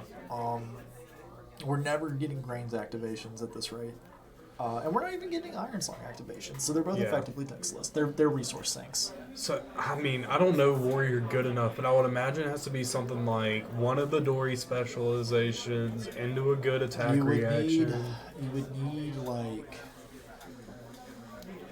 you could do Iron Song Determination for Dominate. You've gotten a reaction coming in here. This is a Agile engagement, so this is going to be, I believe, +3 and an Agility. Is that attack, or because it hits, can attack an additional time with Go We again? can. I don't know that we have Go again. Yeah, I don't think it gives Go again with all that text. We would have to crack Refraction Bolters, and I don't think that this is a turn crack refraction. No bolters. cards in hand, 1 resource floating. Yeah, I think that you would need Iron Song Determination for Dominate, Steelblade Supremacy for +2 and draw a card, Glistening Steelblade to get a counter every time it hits, Yeah. and then resources to pay for all. At least he got to be able to use that last resource and make a Vigor next turn. But even if we have a big Iron Song Determination turn, we have all this armor. Yeah. You know, Victor still has He effectively 25, 27, 29 HP. Here comes the Spinal. And that's a Spinal Crush. We throw in a Terra Sunder back in the deck just because that'll just end the game. Yeah, that does end the game later with this pitch stack. It's really, really good to at least see for the Victor. You see, what is that, a blue Debilitate? Yep. So good that he's playing the blue Terra's- versions of it. Terra Sunder and the blue to pay for it. It's coming back in And- probably about 10 turns if this game lasts this long. And we've seen, like, as Randy has played this blockout game, this is another reason why I don't like it. You know, kind of at the start of this sequence, where it was like 32 to 30, Yeah. and then it was 28 to 24. Yeah. And we're seeing, even though Randy is blocking all of this out, that life total gap is widening Yeah. every With turn. 2 to 4 to 8 to 9. To the point where this is such a huge life difference that, even if you get the nuts, it doesn't kill Victor. Yeah.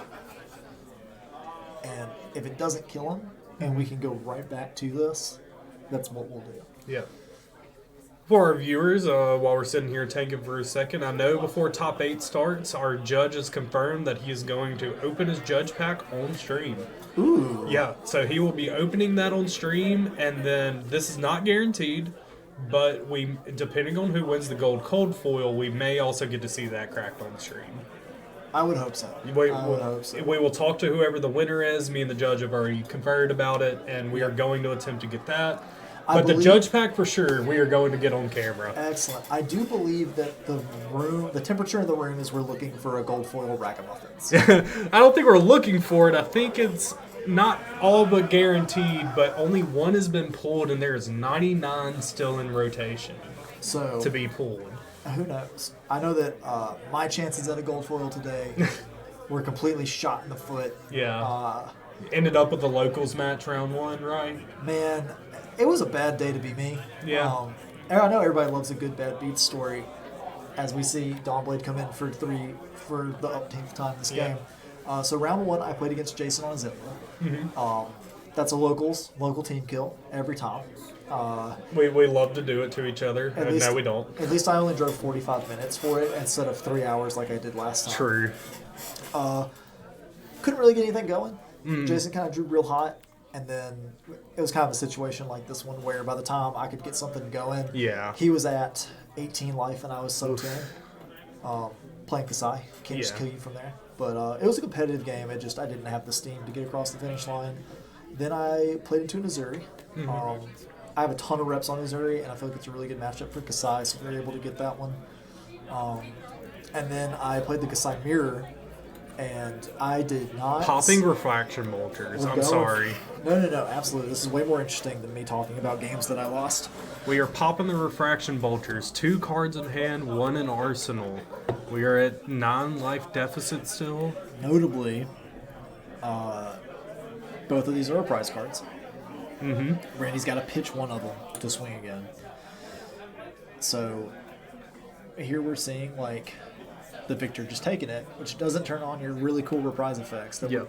would, be blowouts. So this Iron is Song Determination? that is Singing Steelblade. Yeah, okay. Yeah, that's the reprised tutor. Yeah. He could tutor off of this one, though, but he's already seen reprise from one of the cards that he's pitched. He could glimpse the Quicksilver here, which would give go again and draw him a card. Yeah. We're gonna do it. And is this the we've been sitting on Twinning Twinning Blade. Okay.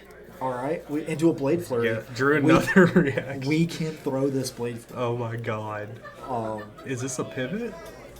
We're trying. This is the second hit this turn. We're trying. Okay, so but all these attacks are for 3. Yeah, of course.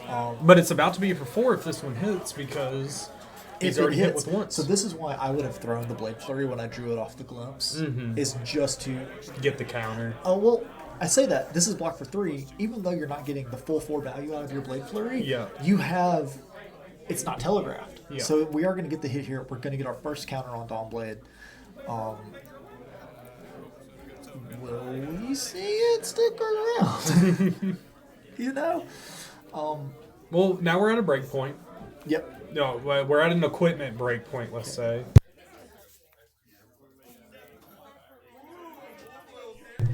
Now we see the last Golden Sun. Yep. Golden Sun coming in. We're getting the 10 overpower again. And we're going to hope that we have defense or attack reactions in hand. We do. We can block this. But it's a question of... We've got to keep enough cards that we can keep the counter. Yeah. That's if I'm Randy, that's the most important thing at this point. This is the last Golden Sun. We have not seen any machos. We have not. We've seen Red Thunderquakes. We've seen Golden Sun. We have not seen any dominates. But that begs the question: is he running maybe a little bit different deck list without the machos? Because not even one's been pitched. We haven't seen any machos. We've seen one pummel. Yeah, So that could be. that could be the swap right there. You only have, like I said earlier, Guardians want to run 30 to 35 blues. You only Right. have so many red slots. Right. Like at some point, your reds are all competing with There's just, themselves. yeah, there's like room for texture. Yeah. In your deck here. What are we doing? Because we have to make sure we can keep the counter, but we also have to make sure we don't just die. Yes. I mean, for all we know, Jordan here could just be like, "Remembrance my 3 Golden Suns back into the deck," which would be hilarious. I thought about bringing up Remembrance for Victor earlier, but it sounded crazy coming from a Guardian. Babe. Well, it just completely like when clashes yeah. with it, right? Which is like the deck building tension with Victor, is you've got to play certain number of cards that clash, that are, and like you've got to, you don't want to have too many misses. Yeah. This is such a complex one right now, especially if you're trying to live and keep a counter. Take it. Take it. Take it down to 1. Is that what you're telling me? You can come back. Okay. Oh! So 10, 7, we're taking... We're 14, 11? This is lethal. This is lethal. Yeah. Oh, wow. And Randy just sitting there looking, making sure he can't do anything. Is that a blue pummel? No, it's... Nope, that's Oh, it. no, that's the fist bump. That's it. That's it. Good job, Jordan. Let's just ground him down. Yep, Jordan doing what Guardians want to do is just grind you down slowly until they can get a pummel over. Yeah, First pummel played this game, too. Randy's part of the local scene. Yeah, hate to see it. Yeah, hate to see it, but GG's, good jobs to Jordan. He played really disciplined. Like he didn't, There is he didn't ever just shrug his shoulders and say, "Sure, what can you do?" There's another positive here. Okay. Both of these players are top 8. Okay. I'm pretty sure. All right.